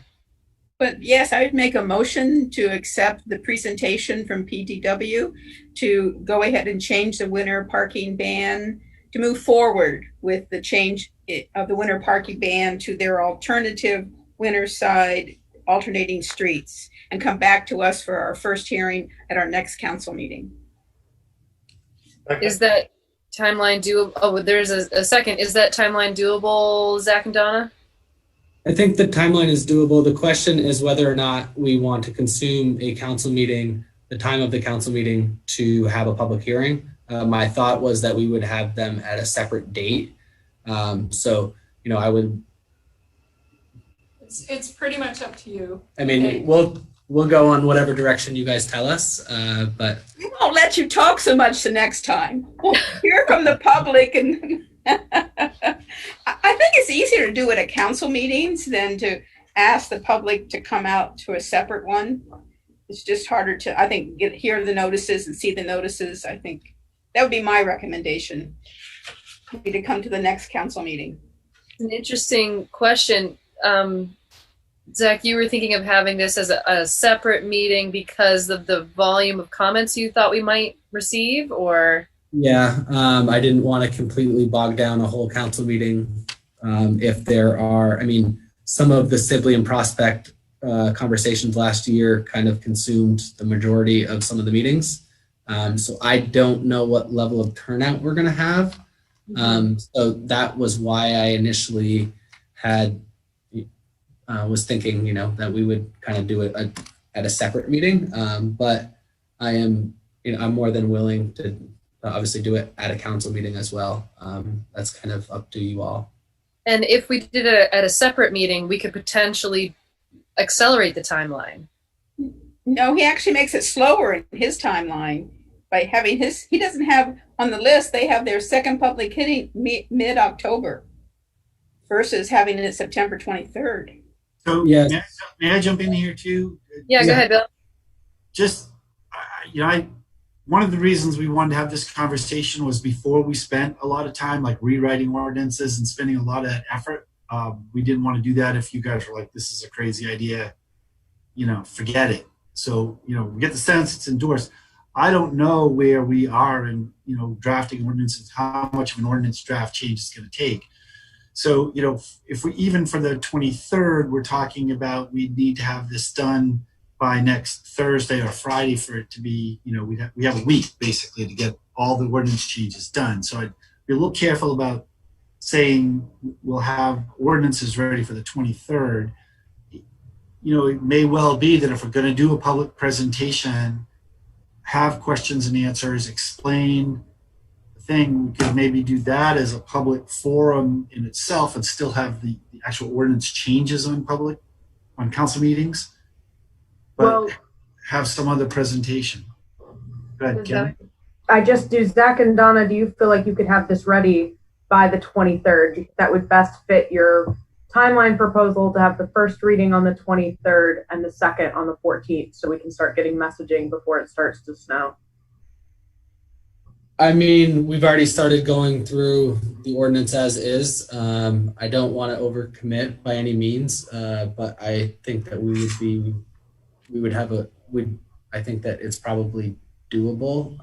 I do want to make sure that we have plenty of time in case something pops up and that we have an issue, that there's a backup date of some sort. So we can, I think we could probably do that. We're also looking at consistency. So when we're looking at the ordinances, I would like to eliminate areas where the same portion of the street is mentioned 4 times under different categories.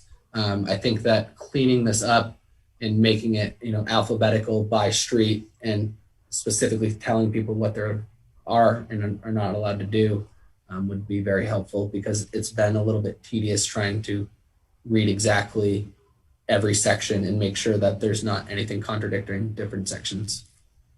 Go ahead, Donna. Would the timing be more comfortable if you didn't expect perfection for the first public hearing, and that you do a rough cut, and then if indeed there's more editing for the second hearing? I think that's allowable. That would be great. That would feel much better on the staff side of it. Just because this is new, that I feel that we are going to continuously have some alterations as we're working this through. And there are 3 weeks between the 23rd and the 14th. Oh, right. So it's a while. So there's extra time to get. So do our best shot on the first hearing, and then you really come and polish it for the second. Based on community feedback. But Dan, go ahead. Yeah, I mean, I guess I'd even take a step further. It strikes me that the really key issue here is getting some of the public feedback, particularly on the streets, because then that's going to inform how you write the ordinances, such that I would feel comfortable, if this did start, the first notice being, in the beginning of October, and the final hearing either being at the end of October or the beginning of November, as so long as there was a public engagement process. And what we're passing tonight is basically a direction to you to go forward down this road, and that if the ordinance is kind of the final piece, and really what needs to happen is to make sure that this plan is worked out to some degree, and that strikes me as where the effort really should lie. And if it's a matter of putting the ordinance into effect a little bit later, not exactly on November 1st ready to go, but you've done that sort of public outreach, then I think that will go a longer way than rushing the ordinance and then doing the public outreach. So that's a great point, Dan. Thank you. And maybe rather than us wrestling with this right now, if we get the sense that you're willing to do that, that you've got to go ahead, and then we can work out with our staff, offline, what the best schedule is for us to get this done and also have a public engagement process. And then if it means that the next meeting is the first reading, it will be on the agenda. If it doesn't, we'll let you know. Is that for DPW? Madam Mayor, can I comment on this briefly? Yes, go ahead, Stephen, and then Jack, and then Donna. Yeah, go ahead. This, to some degree, is going to hinge on whether or not you go back to real meetings that are broadcast in real time over ORCA, because this medium where you're listening and you can't participate with a phone, there's not enough bandwidth, you can't show maps around town and discuss them adequately in this virtual meeting environment. So to some degree, I also suggest you think about fixed presentations, posters, informative posters that are set up and left up for a few weeks around town and allow people to email comments to the city, because this is affecting everybody who commutes to town and parks, people who live here. This is going to be massive disruption. So think about don't think about this virtual meeting context as being adequate as public engagement. Thanks. Yeah, thank you. That's a good point. And I think it's worth thinking about, particularly like if we have posters, where might we want to put them? Shaw's, Capitol Ground, etc. Yeah. I want to point out that Donna brought up a really good point earlier today, that utilizing the schools, if they're willing to send their kids home with flyers, may be a really, really good idea to get a lot of residents of Montpelier up to speed with what we're asking for. So I think that is something that we could also utilize if they were willing. Yeah, fair. We got to be looking at any and all options. I think those are good points that Stephen made, and thinking about how we get stuff up, articles in the paper, Facebook, social media, everything we can think of. I know there were a couple other comments. Jack, did you have a comment? Yes, I did. Thank you. I'm just trying to think back to what the language of the motion is, and I think it said to come back to have this on our agenda for our next meeting. And I wonder if it might be a good idea to take that part of it out and leave staff the flexibility of doing it, as Bill said, when they're prepared to. Donna, how do you feel about that? I was going to ask John Odom what he wrote down. I would really like it to be on the agenda, whether it's the first hearing or not, but I would certainly take it off the motion. It seems like we could, and I forget who seconded it. Was it Connor? Okay, and so Connor's okay with that. Regardless of it being a part of the motion, if we can just have a quick update on it next meeting, that sounds reasonable to me. Does that sound okay to staff? Yeah. Okay, Yeah. Great. So without the reporting back thing, it should be to accept the presentation from DPW to move forward with the change of the winter parking ban with their alternative proposal.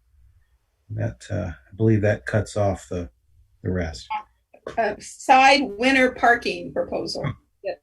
The alternate side. Alternative side. Yeah, you're right. Whoops. Alternating side winter parking. And Connery, that's what you understood it to be. Yes. Okay. Okay. Great.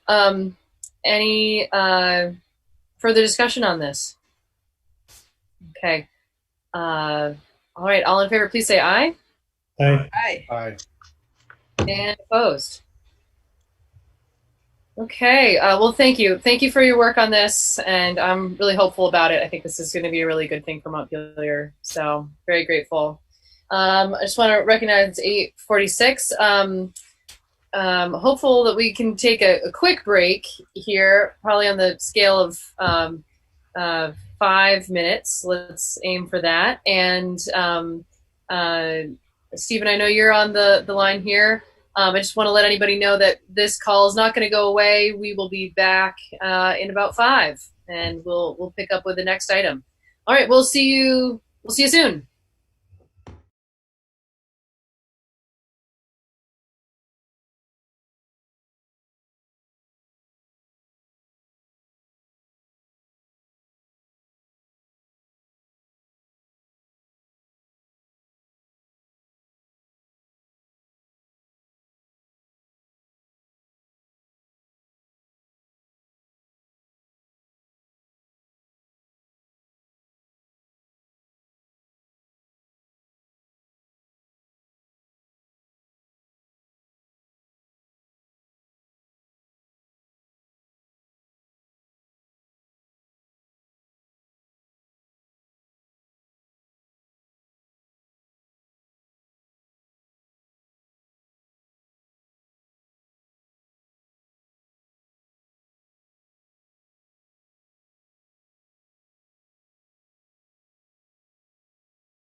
Are we?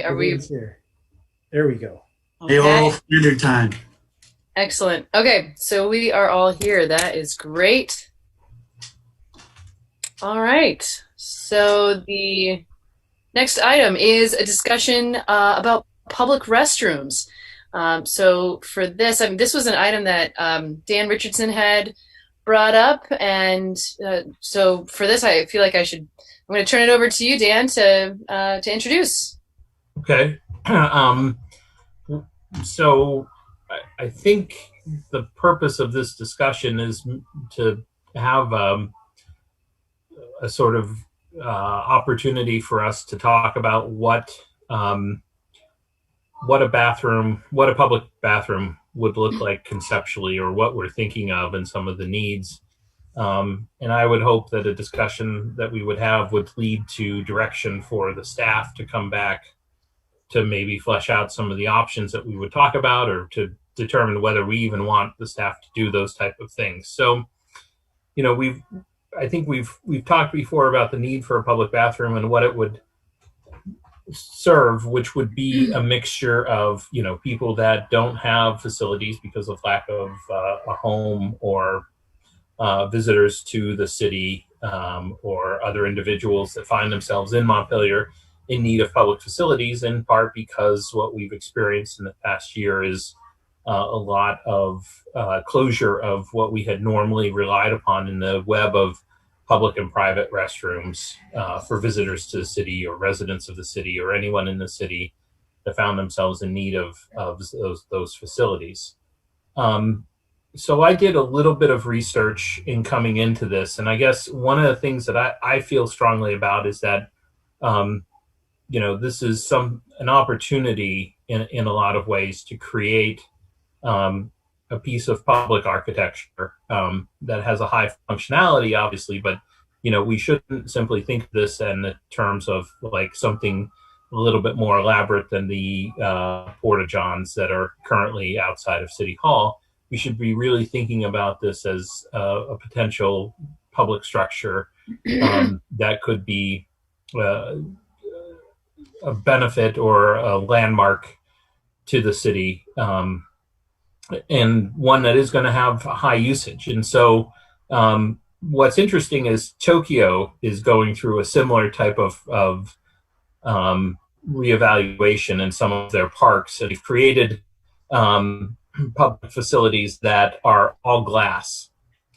facilities. And the NPR did a great piece on this. And what it is they're all glass, so you can drive by or walk by and see into the bathrooms completely. But as soon as you go in and you lock the door, it frosts up and becomes private. And so, I think that's that kind of architectural uniqueness or quality, and they're lit. They're like little lanterns. The buildings themselves, they have sort of embedded lighting so that they're constantly lit, and they look like little lanterns,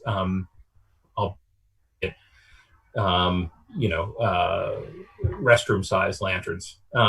But this, I think the idea of something architecturally interesting, creative, that would be easy to maintain, but would provide these essential facilities. And I think, really it's a challenge of whether, and this seems to be something, at least as far as I can see, seems to be something we have a need for in this city.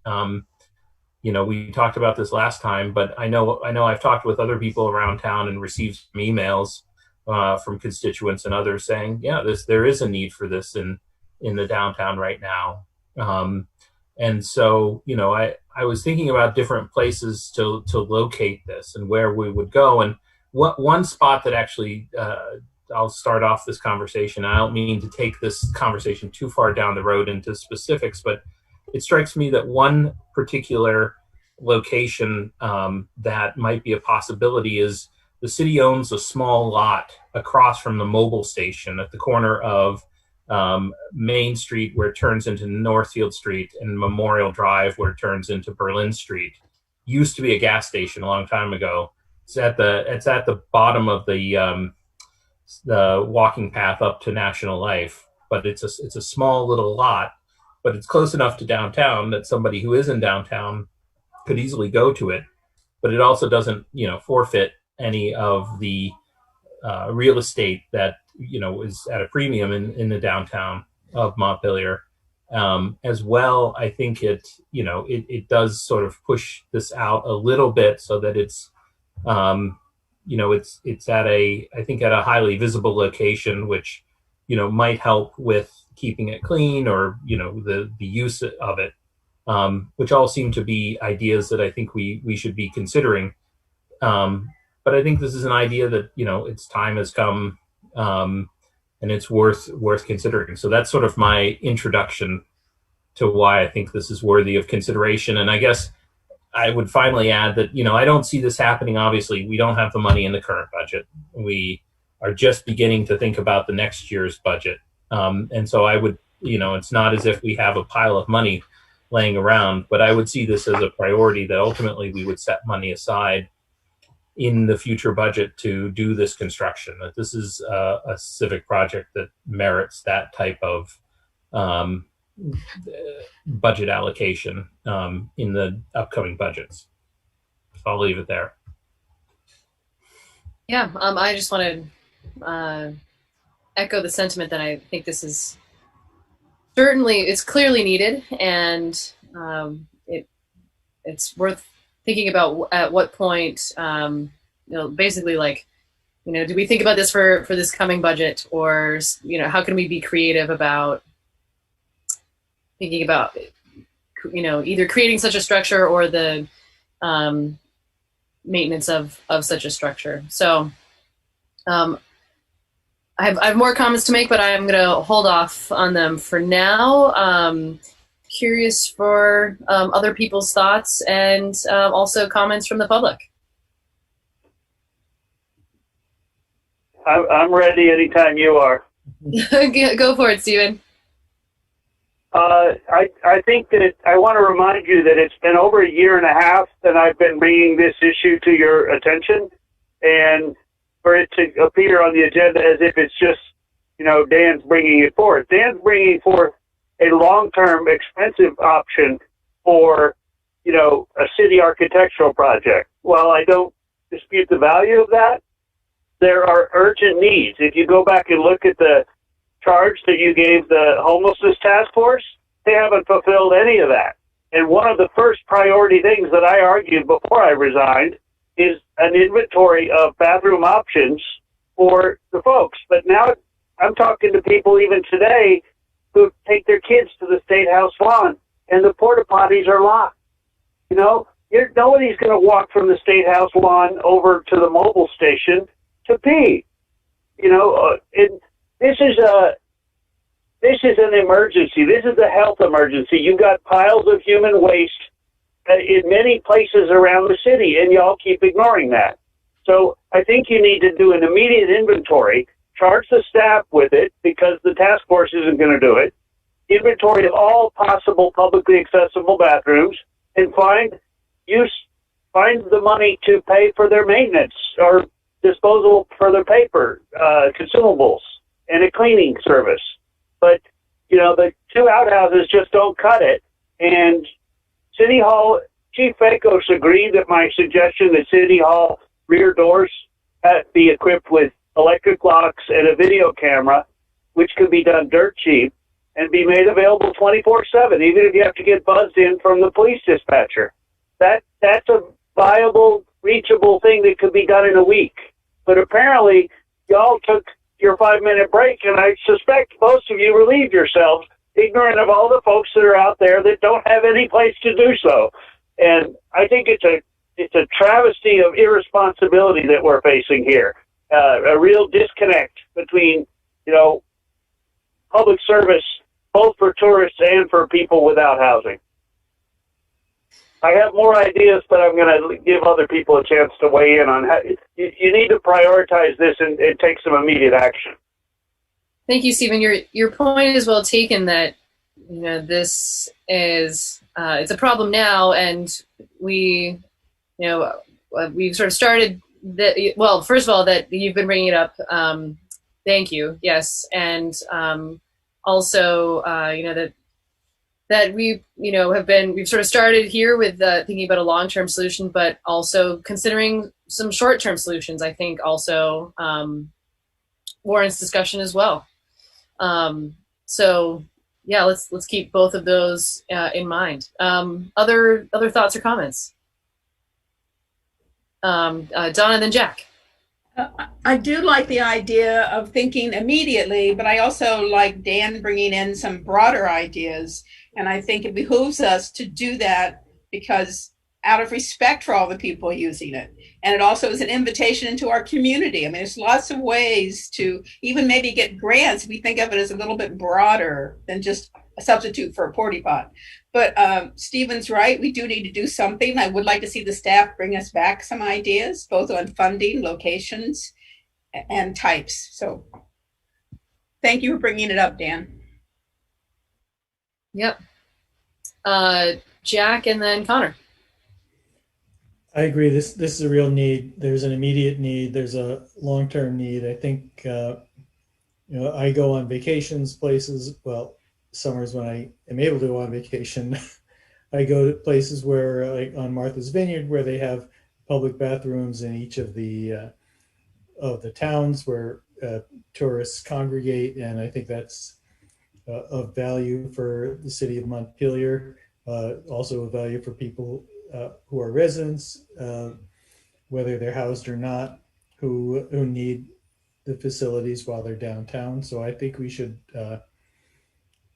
figure out how to find the money probably for additional portable toilets, as well as figure out the feasibility and budget for the access to indoor facilities in City Hall, and proceed with trying to figure out what the best way to meet the need long term is, which probably involves building something somewhere.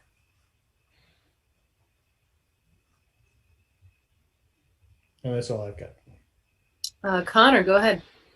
Yeah, I wonder if it might be worth bringing parks into the conversation, because it strikes me they kind of do it right. If you go up to Hubbard Park, you actually have the facilities up there with the sawdust, but it's very clean. It's like, yeah, almost extravagant, a couple of them.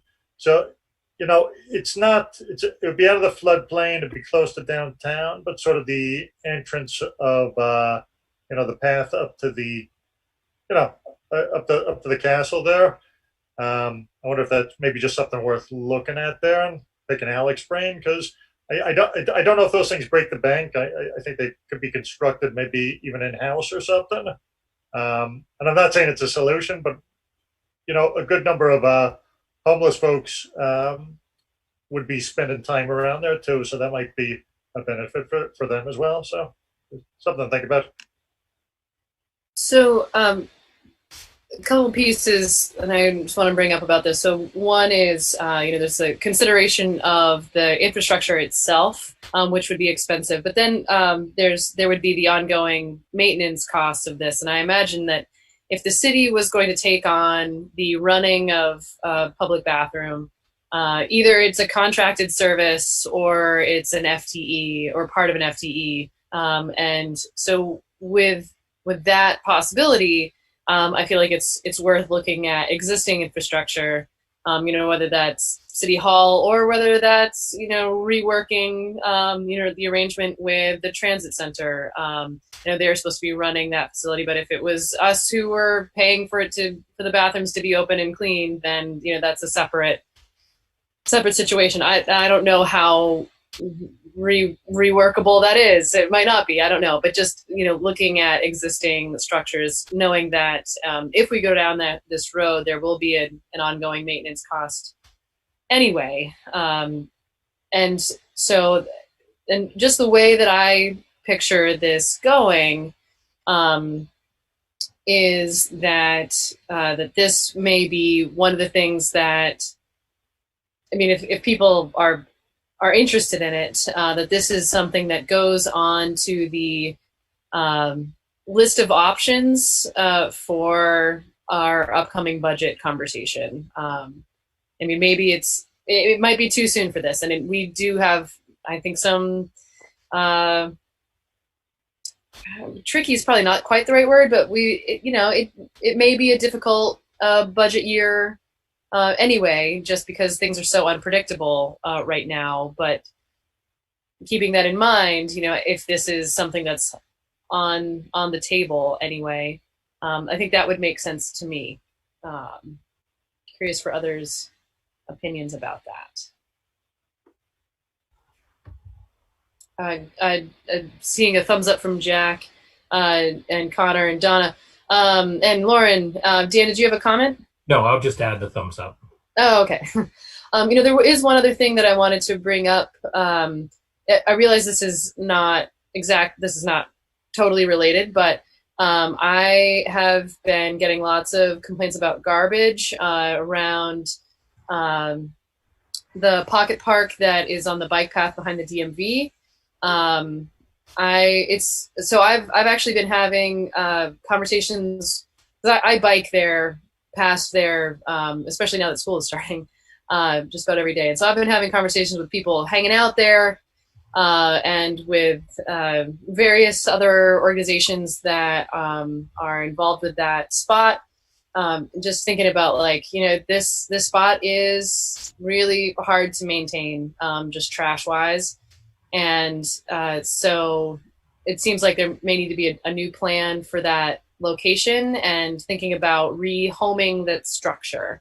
And so I don't know that needs to be, I don't think there's anything to decide on as a council with that necessarily, unless, if you have feedback about that idea or you have objections to that idea, certainly let me know or staff know. But otherwise, I think we'll be exploring moving that structure.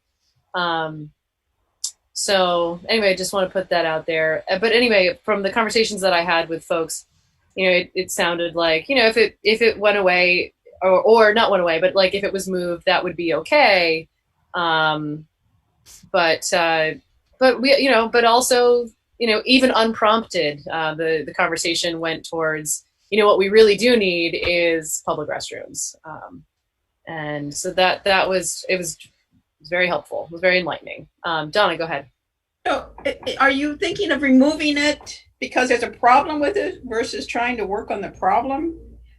It's such a neat little feature for the shared path. I'd hate to see it gone. That we can't try to work together to have it more presentable all the time. Yeah, we've tried. It's like the city taking away city benches because people sit on them. They don't want to sit on them. So there may be a way to revision how that space could be used potentially. So. Is that revisiting just going to happen, or are we going to talk about it as a group? Well, that's a good question. Would you like to talk about it as a group? I'm not. I don't. I'd like to be involved. Maybe the council doesn't, but I would. Yeah. Okay. Other thoughts on that? Dan, go ahead. Dan and then Steve. Well, I guess I'm supportive of the idea of repurposing it. I think that as it exists right now, it's not quite the right fit, and I agree that this is something where it's being it's sort of a Sisyphean struggle to keep the park clean, and it's also at a very sort of awkward junction of the bike path in that there are gates on either side. It's a bit of a narrow turn through, and if there are people occupying the park and crossing the path, it can feel a little bit tight. And so I think it would be, I think it's a great structure. It would be better served in a different location, even possibly along the bike path, but that particular corner. And I just don't see, and this is just anecdotal, is I don't see the summer people there hanging out and enjoying it. I think there's a lot of people that have used the site for, either I've seen people sleeping there. I've seen people, I've seen a lot of trash there. It doesn't feel like it's become the sort of way station for community gatherings or that sort. I think it would be better served somewhere else. And especially, given that, what's really happening, and we're seeing, where people use it for trash or an impromptu bathroom, it would be better served by building a bathroom and providing those facilities that people need, and putting this in a different location. Yeah. Stephen, did you want to comment on this? Yeah, I do, because I reported the accumulating trash last week, and the trash needed to be picked up Friday all around town, and instead it didn't get picked up until Tuesday, and it was the remains of the blown around trash is around. I did notice that after you and your husband rode by, somebody came in and removed the 3 barrels worth of trash, including the one outside of a barrel. So that pocket park did get picked up. The problem, this is integrally related to the homelessness and the public bathrooms. But we need to engage with the merchants, because the merchants have as much interest in visitors feeling like this is a town where they can come and feel comfortable walking around instead of feeling in pain walking around. And that's a problem. We're going to need to immediately negotiate bathrooms from existing facilities down near the State House, which used to be served by the Tourist Visitor Center, the State Visitor Center, near Bethany Church, that information booth. There's plumbing available there. That information booth could be a fine place for a public restroom. Outhouses do not cut it. They don't maintain well. They overflow. There's no hand washing facilities. We are in a pandemic. City Center was at one point willing to consider keeping those open if the city paid for the consumables, but they have now rejected that entirely. I think Upper Elm Street, on the south end of Elm Street, one of those properties, one of those small little businesses could be converted into a very accessible and conveniently centrally located public restroom. This is an area that needs somebody like Ward Joyce to come back to you in 2 weeks with a plan for what can be done within the next month and what's going to take 6 months and tens of thousands of dollars. I think you need to get real serious about this. This is a human rights issue. This is a racism issue. This is a quality of life issue, and you're treating it like it's an optional icing on the cake project. That's enough. Thank you. Yeah, no, your point is well taken. I did try to recruit. I'm sorry, I forgot. I did try to recruit the manager, George of Shaw's. He was willing to call in, but I didn't get the agenda to him before he left today with the call-in number. He has some relevant experience with trying to manage a public restroom there, where the toilets get clogged by people flushing needles down, which then catch, waste paper. And, one simple solution, city bathrooms have a needle receptacle, his does not. So there's an area for collaboration which we should explore urgently, because everyone benefits, and somebody needs to look at the liability, shared liability issues, et cetera. But I think that there are solutions available that should not be postponed for months.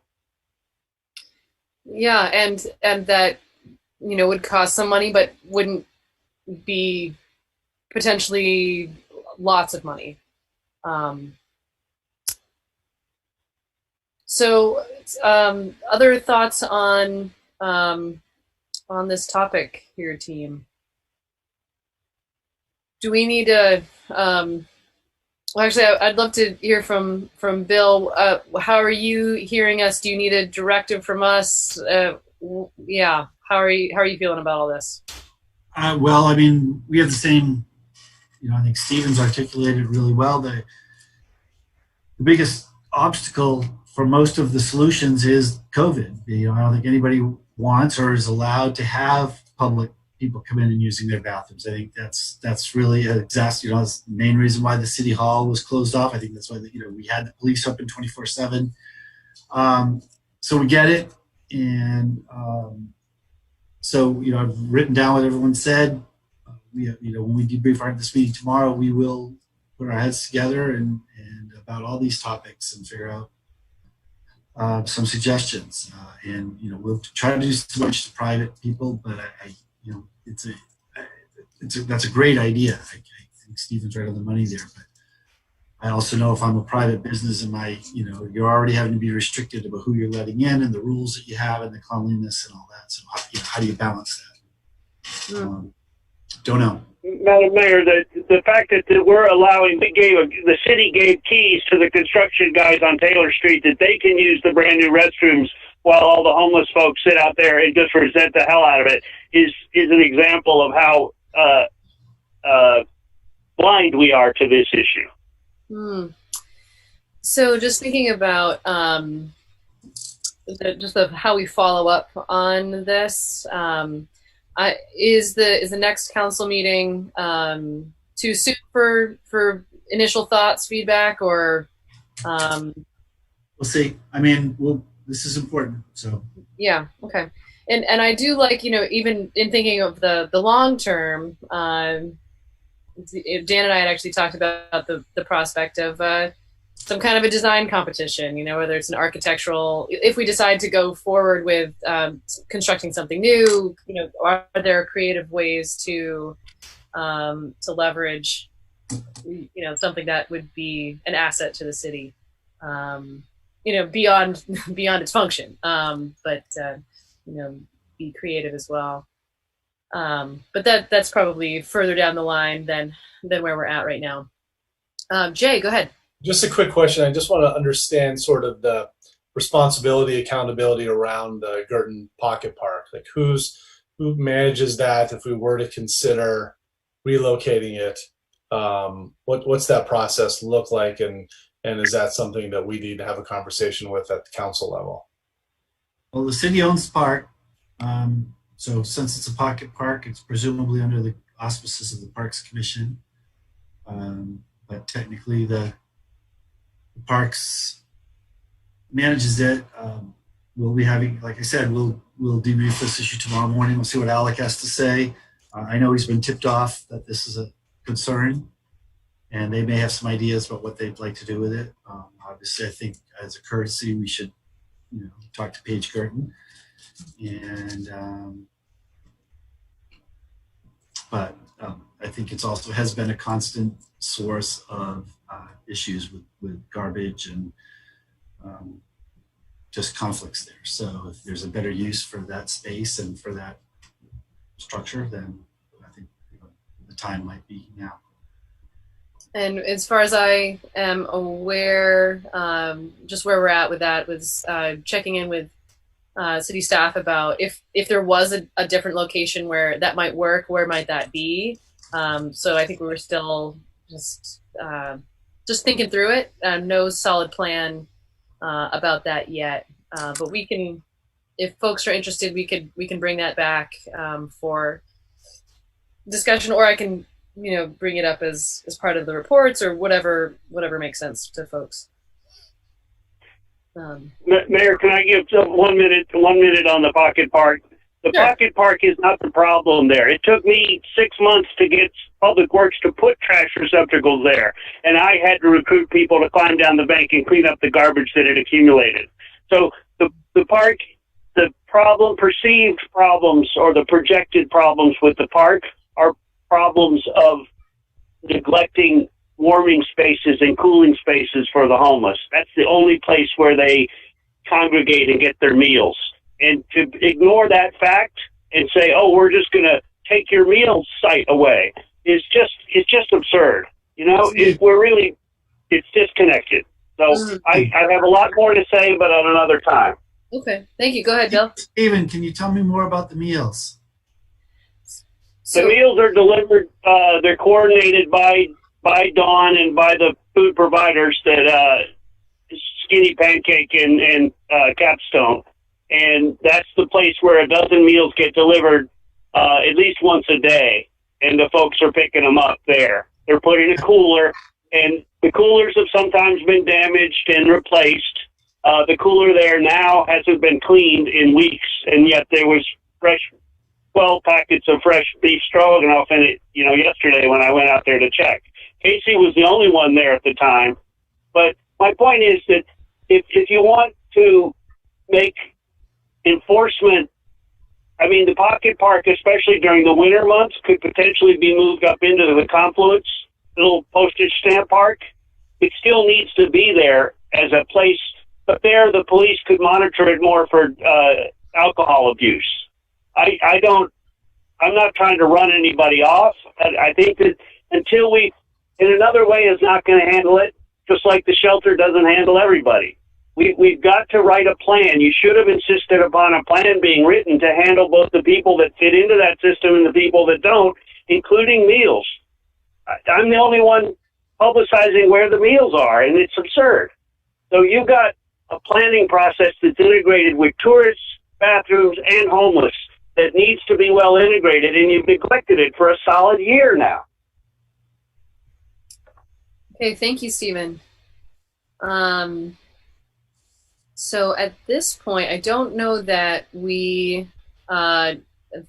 if Bill, you're going to get back to us with some recommendations, then I don't know that there's any other action to take on this item right now. Any further comments about this team? Okay. All right. Well, thank you. So to be continued. And so the next item is the COVID update. So for this, is that Cameron? Sure is. All right. So this one's a little bit more brief. There hasn't been a whole lot of movement in the state. There has been some changes this month to some of his work smart or work safe, stay safe order. That included some guidance for rec departments that didn't necessitate us making any changes to our proposed programs. We were already well within the guidelines that they proposed. So our programming, which includes soccer right now, is moving forward as planned.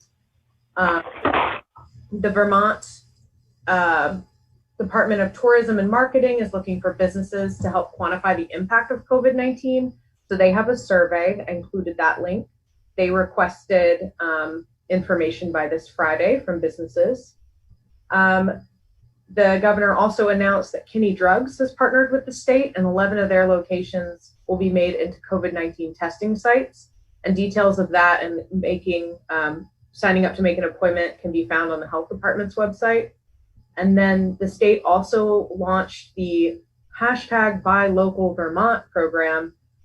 You can sign up through I believe it's thinkvermont.com for a $30 voucher to participating local businesses. I think they probably are out by now, but they did say that they were looking at further options, but that was announced this week. General city updates. We're still open on Tuesdays and Thursdays. We are having a Red Cross event tomorrow that they are running by appointment only. Just so you know, if you do decide to come into City Hall tomorrow at any point, there will be a larger than normal amount of folks in the building, but they do have a COVID-19 plan and they're only accepting blood donations on appointment. We also made a change in parking as reviewed in the parking plan that you had looked at and approved before. We will be turning on our meters in the parking lots and enforcing permit parking starting on the 15th this month. We're also still talking to the CAN neighborhoods and Montpelier Mutual Aid. Another Way has also begun to give us community meal information, and we've been including that in our weekly reports. Another Way on Berry Street does have a Friday night dinner and a Wednesday breakfast that they are now giving us information about. Regarding our communications, we've had an uptick in interactions. We're averaging almost 2,000 interactions with all of our posts around COVID-19. The most impactful one from this past few weeks was about the Park Avenue closing and the traffic changes there, which reached over 4,000 folks in our network. So that was my brief COVID-19 update for the last 2 weeks. Do you guys have any questions? Great. Thank you so much. Jay, go ahead.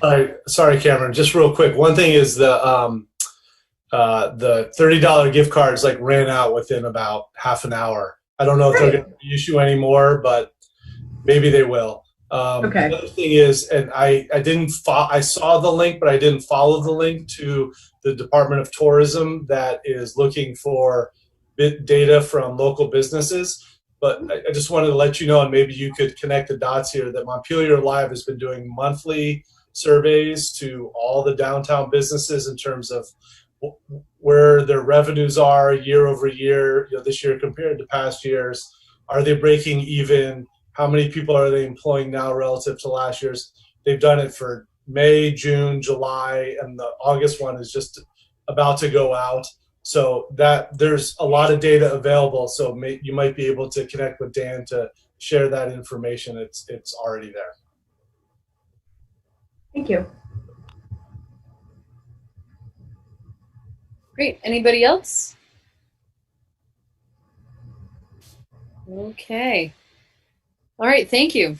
All right. So on to in-person meetings. Yeah. Is this Cameron? Yeah. Okay. Go ahead. Sort of wearing the COVID information hat right now. I gave a couple different proposals to you about what in meeting in person could look like. I do want to go over the survey results that I also included really briefly. I know that we did not have a huge amount of responses to that, so it's not a statistically significant by any means, but it is the people who cared enough to reach out and say something. So we had a lot of really responses, pro and con, for returning in person. Out of only 19 folks responded to any of our outreach, which was done on Front Porch Forum, our Facebook page, and I think that was where we put out the information. But we also created an online survey that people could use anonymously if they weren't interested in putting their name on that. But the majority overwhelmingly said they were not interested, and had a lot of reasons as to why, a lot of health and safety reasons. People also mentioned that they found Zoom convenient to them and that they were able to participate more as they were able to watch it from home in a more convenient way for them. I think a lot of folks are now discovering that you guys are streaming on YouTube and maybe not have known that before, and that they're able to just log in to Zoom if they have something they want to say when they see it on TV versus having to get in a car and drive down to City Hall. So there's a lot of interest there, I think, around this sort of Zoom platform. My recommendation and staff's recommendation is not to continue in-person meetings and to continue on Zoom until even until there's a vaccine, until people are comfortable being in close proximity to each other, if only because of the financial impacts of that space. In order to safely keep all of y'all 6 feet apart, we'll need to install plexiglass between you. There would still need to be a mask mandate inside the building, and the windows would need to be probably opened. And we don't have a large capacity in that room. If people are standing, 32 people can be in that room, including y'all, but that's standing room, and it's not an accessible way to have folks attend a meeting. So there's a lot to consider when you're making this decision. We will make it work whatever way you want to make it work. The reason I'm mentioning financial costs is that all of the grants that we were eligible for to be reimbursed, their deadlines have already passed. And this is not something that we included as we did not have any extra capital to really put into that at this moment. So those times are past, so we need to out-of-pocket cost putting up plexiglass. I put a couple different proposals in front of you. There's a combination of socially distanced meeting in person and with a Zoom component. I did test that out a few times. It's not ideal because you can't get the full room in the picture, so folks would be cut out of that Zoom space. We would need staff to monitor that, and that's fine. I would do that, no problem. I don't doubt that we could make it work, but I do doubt that it would be the most successful option. We talked about plexiglass dividers and moving folks around the room just to make sure that people were appropriately spaced. Masks would need to be worn the entire time, even if you were appropriately spaced. The CDC guidelines say if you're around somebody for more than 15 minutes, that's really unacceptable amounts of risk in their eyes, and it is an increased risk of transmission. So that's the information that I gathered, and I did have a few proposals. It's honestly, we're here to do whatever you feel is best. So.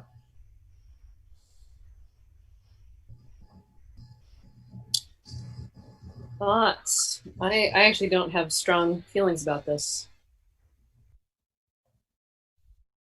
Connor, and then Lauren. I'll back off a bit. I was one of the ones. I hate the Zoom meetings. Maybe it's that my head is too big. I can barely fit in the frame, but I do think it detracts from some of the work we do being on Zoom. You know, I know when Dan taps the table 3 times, it means vote a certain way and stuff. But I'm just kidding.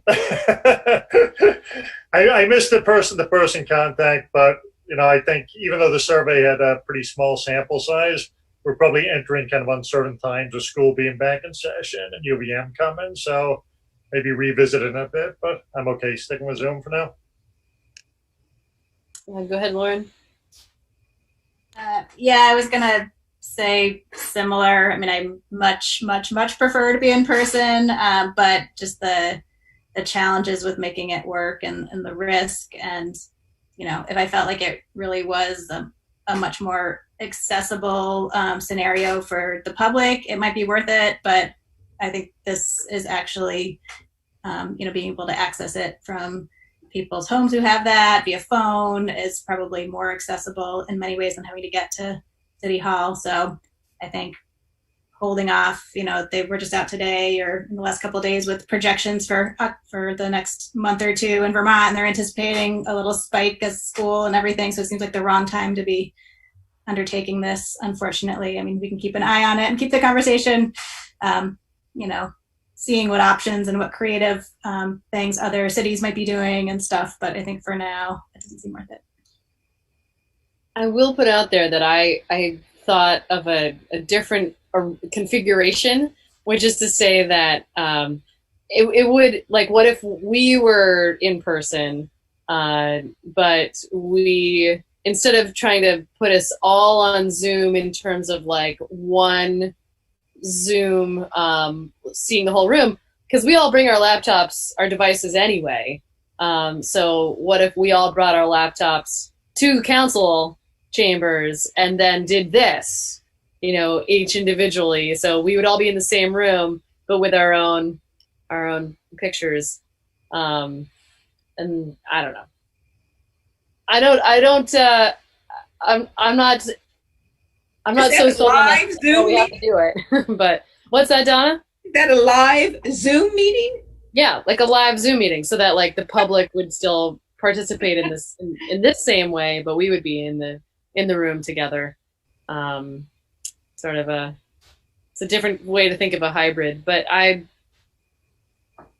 there's other disadvantages to that. So, in any case, anyone have any strong feelings about, or actually any other thoughts really?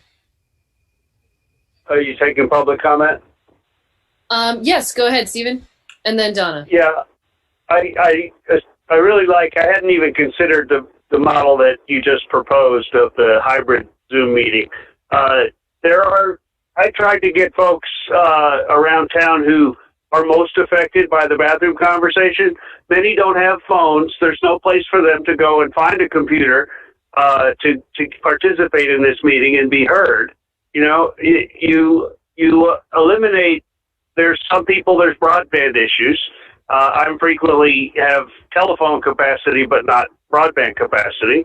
So I think and then presentations of anything like parking maps, etc.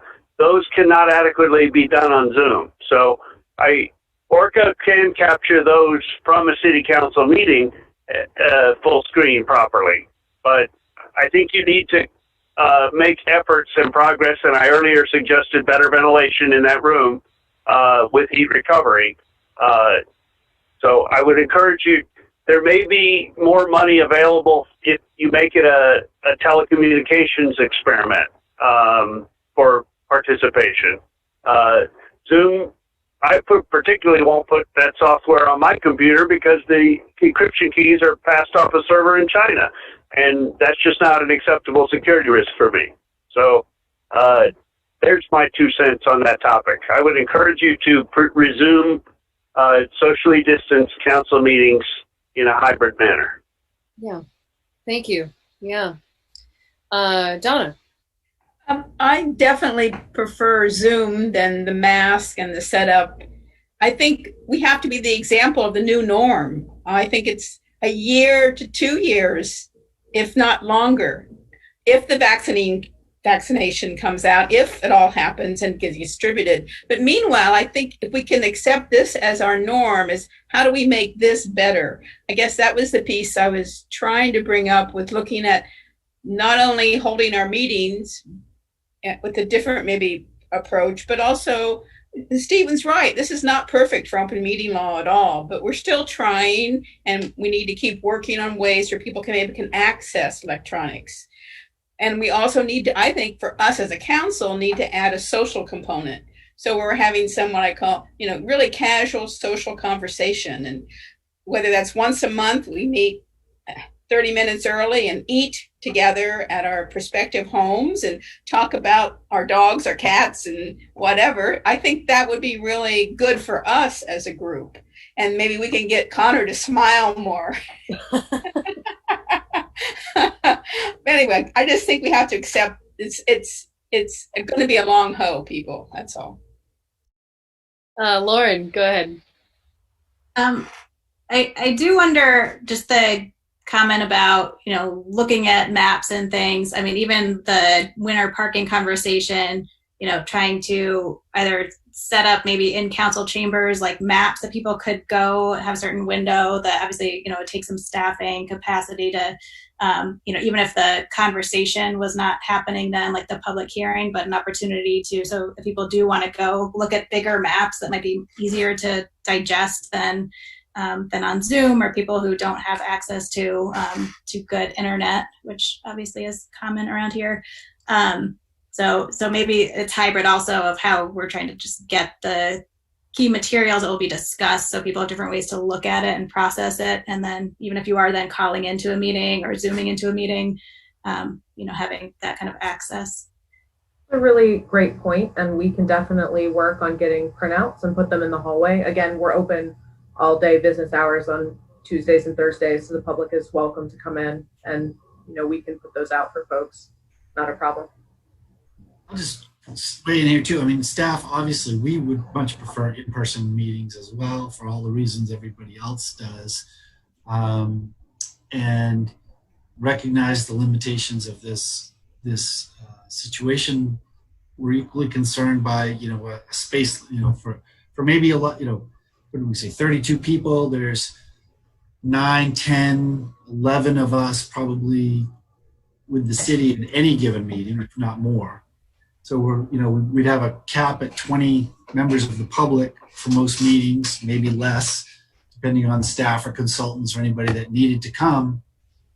And, from the average meeting, maybe that's not a problem but for the issue, for the exact meetings we're talking about where there's a lot of interest, we would be, sorry, we're at capacity, we can't let you in. And so yes, I think we need to figure this out. I know this is sort of been the default that folks all over the country are going to. And even places that have town meetings, actual town meetings, have figured out how to do this on Zoom, but they just set up a thing and people are calling in and doing it with hundreds of people. So it's definitely an imperfect system, but so is, we used to get complaints about meetings that it was late at night and people couldn't come out, or they had childcare, or the weather was bad. Yeah. They couldn't make it.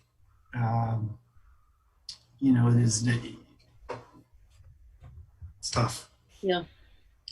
May I again, Mayor? And then Jay.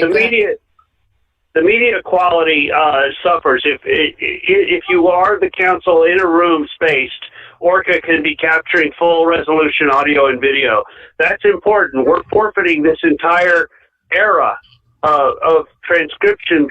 Automated transcription will be impossible from the audio quality of these recordings. And many people who have damaged or limited hearing can't even understand the conversation over these Zoom calls. So there are costs, but there are also benefits to pushing for more than better than what we're doing right now. Fair enough. Thank you. Jay. Thanks. Bill and Cameron, I wondered if you, in thinking about alternatives for these meetings, if you considered other space other than the chambers. Is there somewhere else in town, or is there somewhere nearby? Could we go upstairs? Could we go somewhere where we could space, where we could have more room to all be present? The bottom line is, like, I don't fall on one side of the fence with either side. I'm very conflicted. There's a part of me that says that I really appreciate the increased accessibility for people to engage in the meeting when it's most important to them. I also hear what Steven's saying about being able to have access to broadband and to be able to see presentations. And I do also appreciate that it's a new norm, but at the same time, I take my 9-year-old to school and expect him to wear a mask for 4.5 hours, 5 days a week. And my 12-year-old and my 15-year-old. And so the state said to the school districts, hey, you got to figure this out. And they've done the best they could. And given the circumstances they had, and I wonder if we could rethink our circumstances. Could we be somewhere where we could have more space, we could be present? But, like the mayor mentioned, the possibility of you just engaging via a laptop and in person, so that we can find a balance between accessibility and also being there so that we can interact and have those have those conversations where we're together in one room, and it's increased access on both fronts.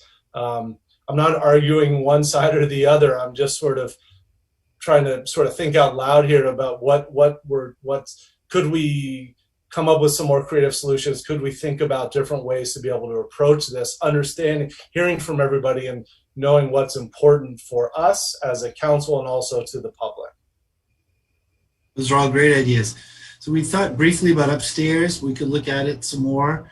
I think, the main objection there, honestly, was number one, the reliability of the elevator, but assuming the elevator's working. But, it's a double-edged sword, right? So Stephen appropriately raised the ORCA issue. All the ORCA equipment is in the council chamber. I don't know what it would be involved in, moving that, but I would imagine it would be, maybe it's worth it.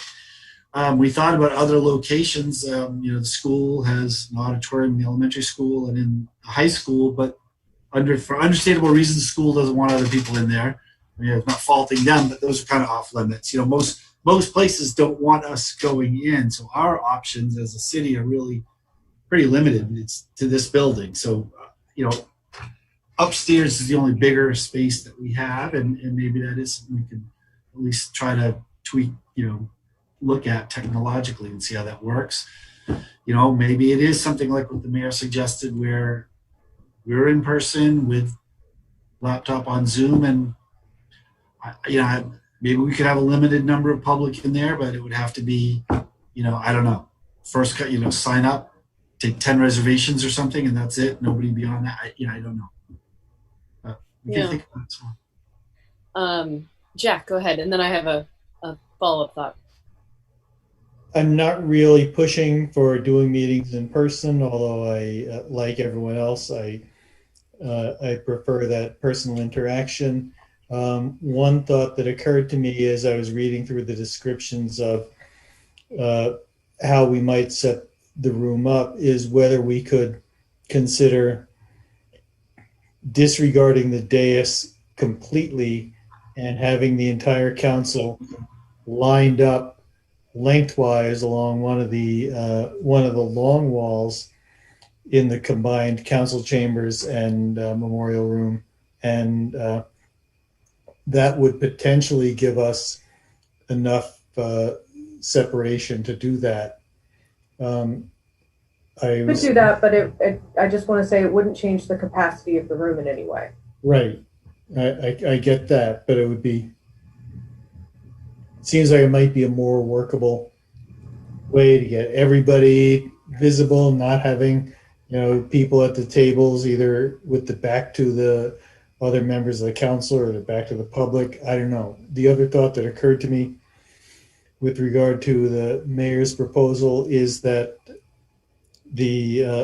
from my experience of doing trials in courtrooms with video conference, is that once there's more than one electronic device running the program at the same time, it seems like we always get feedback or other interference problems, which we typically get resolved, but it's,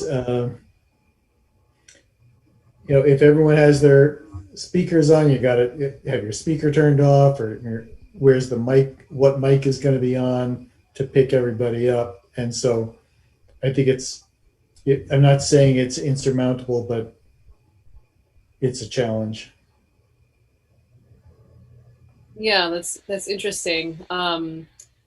Just to follow up, just thinking about like if we use the area upstairs, just thinking about the ORCA media challenges. I mean, they're on our Zoom call now, and presumably if we were going to do something similar in a hybrid model, it would at least be as well. They could potentially engage in the same way. Anyway, just making a note of that.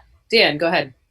Yeah, I mean, it's a little bit more complicated with ORCA because they do have cables and lines running into the room that I don't know if they could easily be restrung up into the auditorium area and to run the cameras. And of course, the cameras are fixed cameras in the council chambers.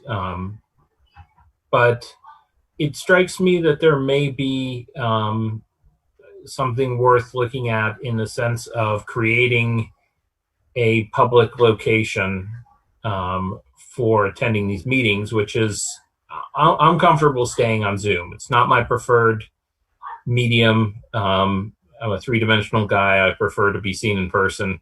But at the same time, this is the safest option. And just as I send my kids off to school, if there was another really good option that would satisfy all of their needs, online, that was a little bit safer, I would feel more comfortable doing it. I think this hits more of the points, but I think to some of the concerns that we're facing as far as the ability to have public access to meetings, maybe should be some consideration to having one sort of hub where there is the possibility for the council chambers to be opened for public to watch a city council meeting sort of virtually, putting it up on the big screen, giving them an opportunity to speak through the Zoom, maybe one or two people that would be staffing in the city council room,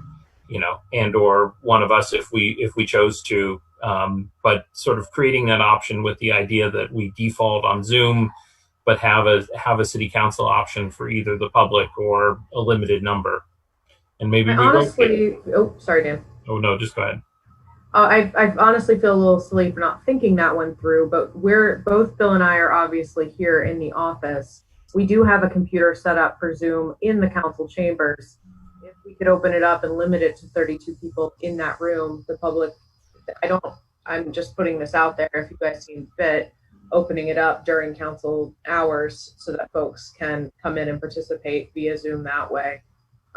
They would just have to talk at the computer, wouldn't have to touch any of our equipment.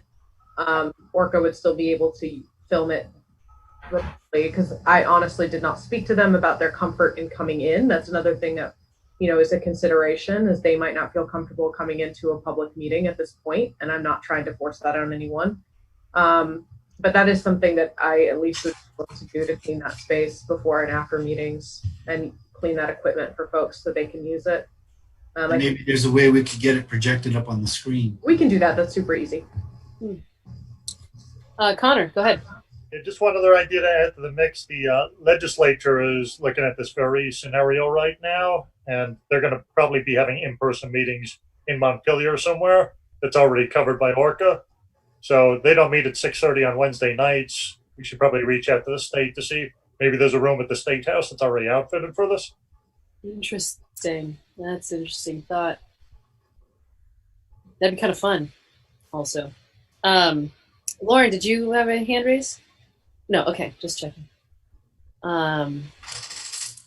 Okay, I don't know that I feel like we landed anywhere in particular, except for that people are okay with where we're at, or we're not. It doesn't sound like we're ready to like jump back in, but this possibility of opening things up to the public in a limited way in person, that was interesting to me. Just that creates an additional avenue, insofar as you all feel safe doing that. Let us kick that around a little bit. You know, there's some ideas raised tonight that we didn't think of. So let us play with that for a little bit and get back with suggestions, because the more we can do, the better. Yep. And so is this something that you can follow up with us again about at the next meeting? Yeah. Okay. Great. Donna. Well, I just really want the staff, because my concern is being in that older age group and compromised. I would really be concerned of the staff, especially in the fall, winter, if we start having upticks. So that you really need to look at it for your safety, please. I think it's really important that we not ask you to do something we aren't willing to do ourselves. Yeah, that's fair. That's fair. Thank you. We will have that in our consideration. I appreciate that. Yeah. Okay. Any further comments on this? Okay. All right. Thanks, everybody. I think that is the end of our regular business. So we are on to council reports, and we're going to start with Donna. Okay, I'll be quick. Lauren and I attended DPW's public hearing on their proposed graveling of Cummings Street, and it was just the three of us. But it was good. Zach did a very good job. I also, along with several of you, attended the ice cream social for Cannes. That was very well done in a lovely yard. And I would hope by next meeting, I would like to bring forth my impression of where the Central Vermont Public Safety Authority Board is, and to have you start thinking along the lines in the next few months of appointing those two slots that you have on the board that are empty right now. So, thank you. Thank you. Connor. Just best of luck to all the teachers and education support professionals going back to school. It was like just living down the street from Main Street Middle. It was nice to see everybody out and about again, but I know that comes with a lot of anxiety. So everybody's being very brave, and best of luck to them as this rolls out. Yeah, thank you. Jay. Yeah, I'll just echo Connor and say thank you to teachers and administrators and staff for all their work to get back starting to school, and that's it for me. Thankfully, no new medical emergencies. Thanks. Dan. Sure. I'll echo Donna's concern about the Central Vermont Public Safety. Kim Cheney reached out to me, expressing some concern that we are down members from Montpelier and wanting us to sort of beef up, simply because I think they're at a point where they need to make some decisions, it sounds like, on some of the RFPs that they've put out, and without a full board, it makes it difficult, if not close to impossible. So it's certainly something we really, really need to emphasize and to get people to join. And I know, there was actually some pressure about putting it on this agenda, but it came in too late. But it certainly should be one of the agenda items next week. The only other thing that I think we should really be aware of is, I'm hearing some chatter, and it sort of reflects the conversation we had last week about the police, which is the student resource officer. And I know that concern is continuing, and that I would, in my mind, it seems to make sense that if there is discussion about that, because that's a joint position that works with the school system but works for the city, is that we should be talking to the school board, and there should be sort of one conversation with an opportunity for the public to have input, but also sort of control the conversation in the sense of, let's make sure everyone has an opportunity to be heard about it. And that's all. Okay, thank you. Yeah. Jack. All right. Well, this may be the most boring possible council member report, but I think it's worth starting the discussion now. I was looking at the manager's report of upcoming council meetings, and in the months of November and December, we have 3 weeks in which our scheduled council meetings are potential conflict with the holiday or adjacent to a holiday, because we have Veterans Day the night before Thanksgiving, and then on December 23rd, which of course is Festivus. But what occurred to me, looking right, we're in a 5-week month now. So this September is a 5-week month. So if we were to move all the meetings in October, November, and December forward a week, so it would be the first and third Wednesdays of those 3 months, that would avoid the conflicts with all of the holidays that I mentioned. And I know people have planned their weeks and months in advance, so I thought it was worth mentioning it now as a way to avoid that. Thanks for bringing that up. Is this something, Bill or Cameron, that you can put out some recommendations to us, or should we break out our calendars right now? I kind of don't, seems like we shouldn't do that right now necessarily, but we could. Sure. We could take a look whether we need to do all of them or some of them, or. Okay. And so you'll come back to us with some date recommendations? Sure. And the other, I guess, another question is sometimes,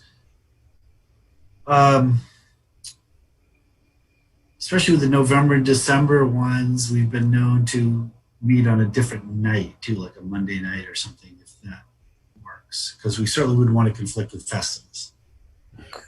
Unless we were going to have the feats of strength. Well, we always have the airing of the grievances. Yeah. We do. And part of my thinking is that if we do first and third for all these months, we would never run into the situation of having 2 weeks in a row of having to do a meeting. So, yeah. Any other thoughts on that from council? There's a preference around that. If not, that's okay. We'll look at that. We'll throw some ideas in the weekly memo this week. Okay. Great. Lauren. A few quick things. One, I just wanted to note for people that the farmers market is being moved to 133 State Street next to the tax department building. So look out for that. Hopefully that will be a great new space for it. So hope people can get out there to enjoy our farmers market. Wanted to note and thank Bill and Cameron and the staff for the change in policy with the transparency around the lobbying. It's been great to see that coming out and the quick implementation of that change. So thanks for making that happen. And it's really interesting and helpful to see what our city staff are are testifying on. So thank you for making that happen. On the policing, just in case people, I know there's a lot of community interest, and so my understanding is that next meeting will likely have, or in a future meeting, we will have a proposal from staff on the next some next steps around a committee, as the chief proposed, strategic planning and visioning. So that conversation is continuing. Dan raised the school resource officer as one of the issues, and then there are a whole bunch of ideas put out there by both the chief and community members. So just to let people know, those conversations are continuing, that process is continuing. And a lot of work is being done by staff, I know. So I just wanted to make sure that was clear to everyone, and stay tuned, and they'll, for when that's back on an agenda. One other last thing, it's been a while since we've had an update from Montpelier Alive. I know last week we get, Jay gives us great updates as being our liaison there, but wondering if we should get, especially heading into winter when outdoor things are going to be less of an option, like what are our businesses, needing, how can we as a community be supporting them? So wondering if we should invite Dan back, or whoever, a group of people to come, give us an update and, explore what we can be doing as a city or as community members to help support our local businesses. I want to throw that out. Great. Thank you. So I just want to give everybody a heads up that I'm already starting to think about the budget process that we will be starting in probably more like October, November, probably more like November, but even so, we've usually started that process with a survey to see what everybody's priorities are. And I think particularly because this is some unusual circumstances around planning for the budget, we want to start that early and think about things in sort of a tiered way, potentially. So just a heads up to be looking for that probably in the next couple of weeks. I know it's early, but I'd rather get that out on the earlier side rather than later. So just be looking for that. And then also just want to echo the shout out to educators who are going back to school, and as well as families who are sending their kids to school. Just thinking about everybody during this time and hoping everyone stays safe. So that is it for me. John, anything? Nothing. Absolutely nothing. I'm on vacation, which is why I look like this. Awesome. I'm on Martha's Vineyard right now. So dang this technology that means I can't get out of being in the meeting, but it's too convenient. I didn't even think about that when you popped on. I wasn't thinking. Bill, go ahead. Yeah, just a couple of things. One, Lauren did mention that we were working on police responses. We were planning on that for the next meeting. Going to take stock after this meeting to see what got added to next meeting, because I mean that because I think that's going to if we have some lengthy conversations, whether it's around winter parking or other things, we don't want to go to 11 and not be able to take on a weighty subject. So we'll probably take a look at what's in the queue, and it'll certainly be one of the next two meetings because it's timely and we've got to do it, but make sure everything is balanced. So there's that. SRO was mentioned prior to recently, and some of the contact you may have had. The mayor and I have scheduled a meeting along with Cameron and the Chief Pete, with school officials this Friday for the express purpose of talking about a joint process, so that we can talk to them about how is this going to be addressed, how will these decisions be made, so that both the city and school are on the same page in terms of how they're communicating public about how this issue will be deliberated.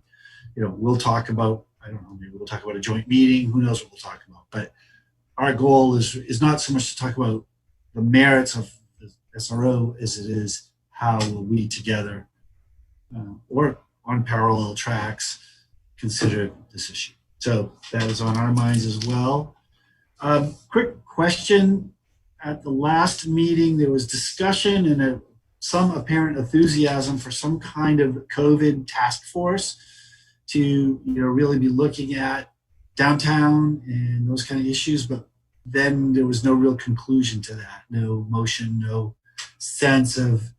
So I don't know if we want to wait to another meeting or how you want to handle that, but there seemed to be a sense of urgency, and I didn't want to have it past the meeting. So if anybody wants to weigh in on that. Bill, are you talking about like business development and? Yeah, I think you and Dan had sort of raised it as a key issue, having council and business people and just how we're going to keep things going. And I had written it down, and then it was prompted again when Lauren just mentioned, we haven't heard from Montpelier Live. What are the plans? I was like, yeah, gee, we said we were gonna also get involved. So I don't know if anybody wants to offline about this or. I think that long story short is that I think that yes, we'll definitely want and need to be involved, but I've had a couple conversations with Dan and others. We'll have those guys take the lead in terms of managing that process, but the city, whether it's council and or a staff member, be part of it. I think ultimately that's going to be the best approach. So perfect. I mean, it's certainly a significant discussion and a much broader discussion, but this all just sort of kind of coalesced this afternoon. I wasn't able to communicate with anybody ahead of the meeting, so I think that's fine. And I've got a meeting with Dan tomorrow afternoon. Yeah. So I'm meeting with Dan tomorrow afternoon. We have a regular meeting, so we'll circle the wagons on this. Thank you. And yeah, but I'll loop you in, and we're all on the same page with it. Yeah. Super. Thanks. And then just last thing, welcome Mary Smith aboard as our new executive assistant. She started yesterday, so you'll start getting emails and things from her. I think she's going to be great. And she's really anxious to dig into all the details. So we're happy to have her. So if you're in City Hall, safely come in and say hi on Tuesdays or Thursdays. And otherwise, look forward to seeing her name giving you all sorts of instructions about things to do. Okay. Super. All right. Well, thanks everybody. Have a good night. And so I will, without objection, declare this meeting adjourned. Good meeting, folks. See you later. Thank you. See you everybody later.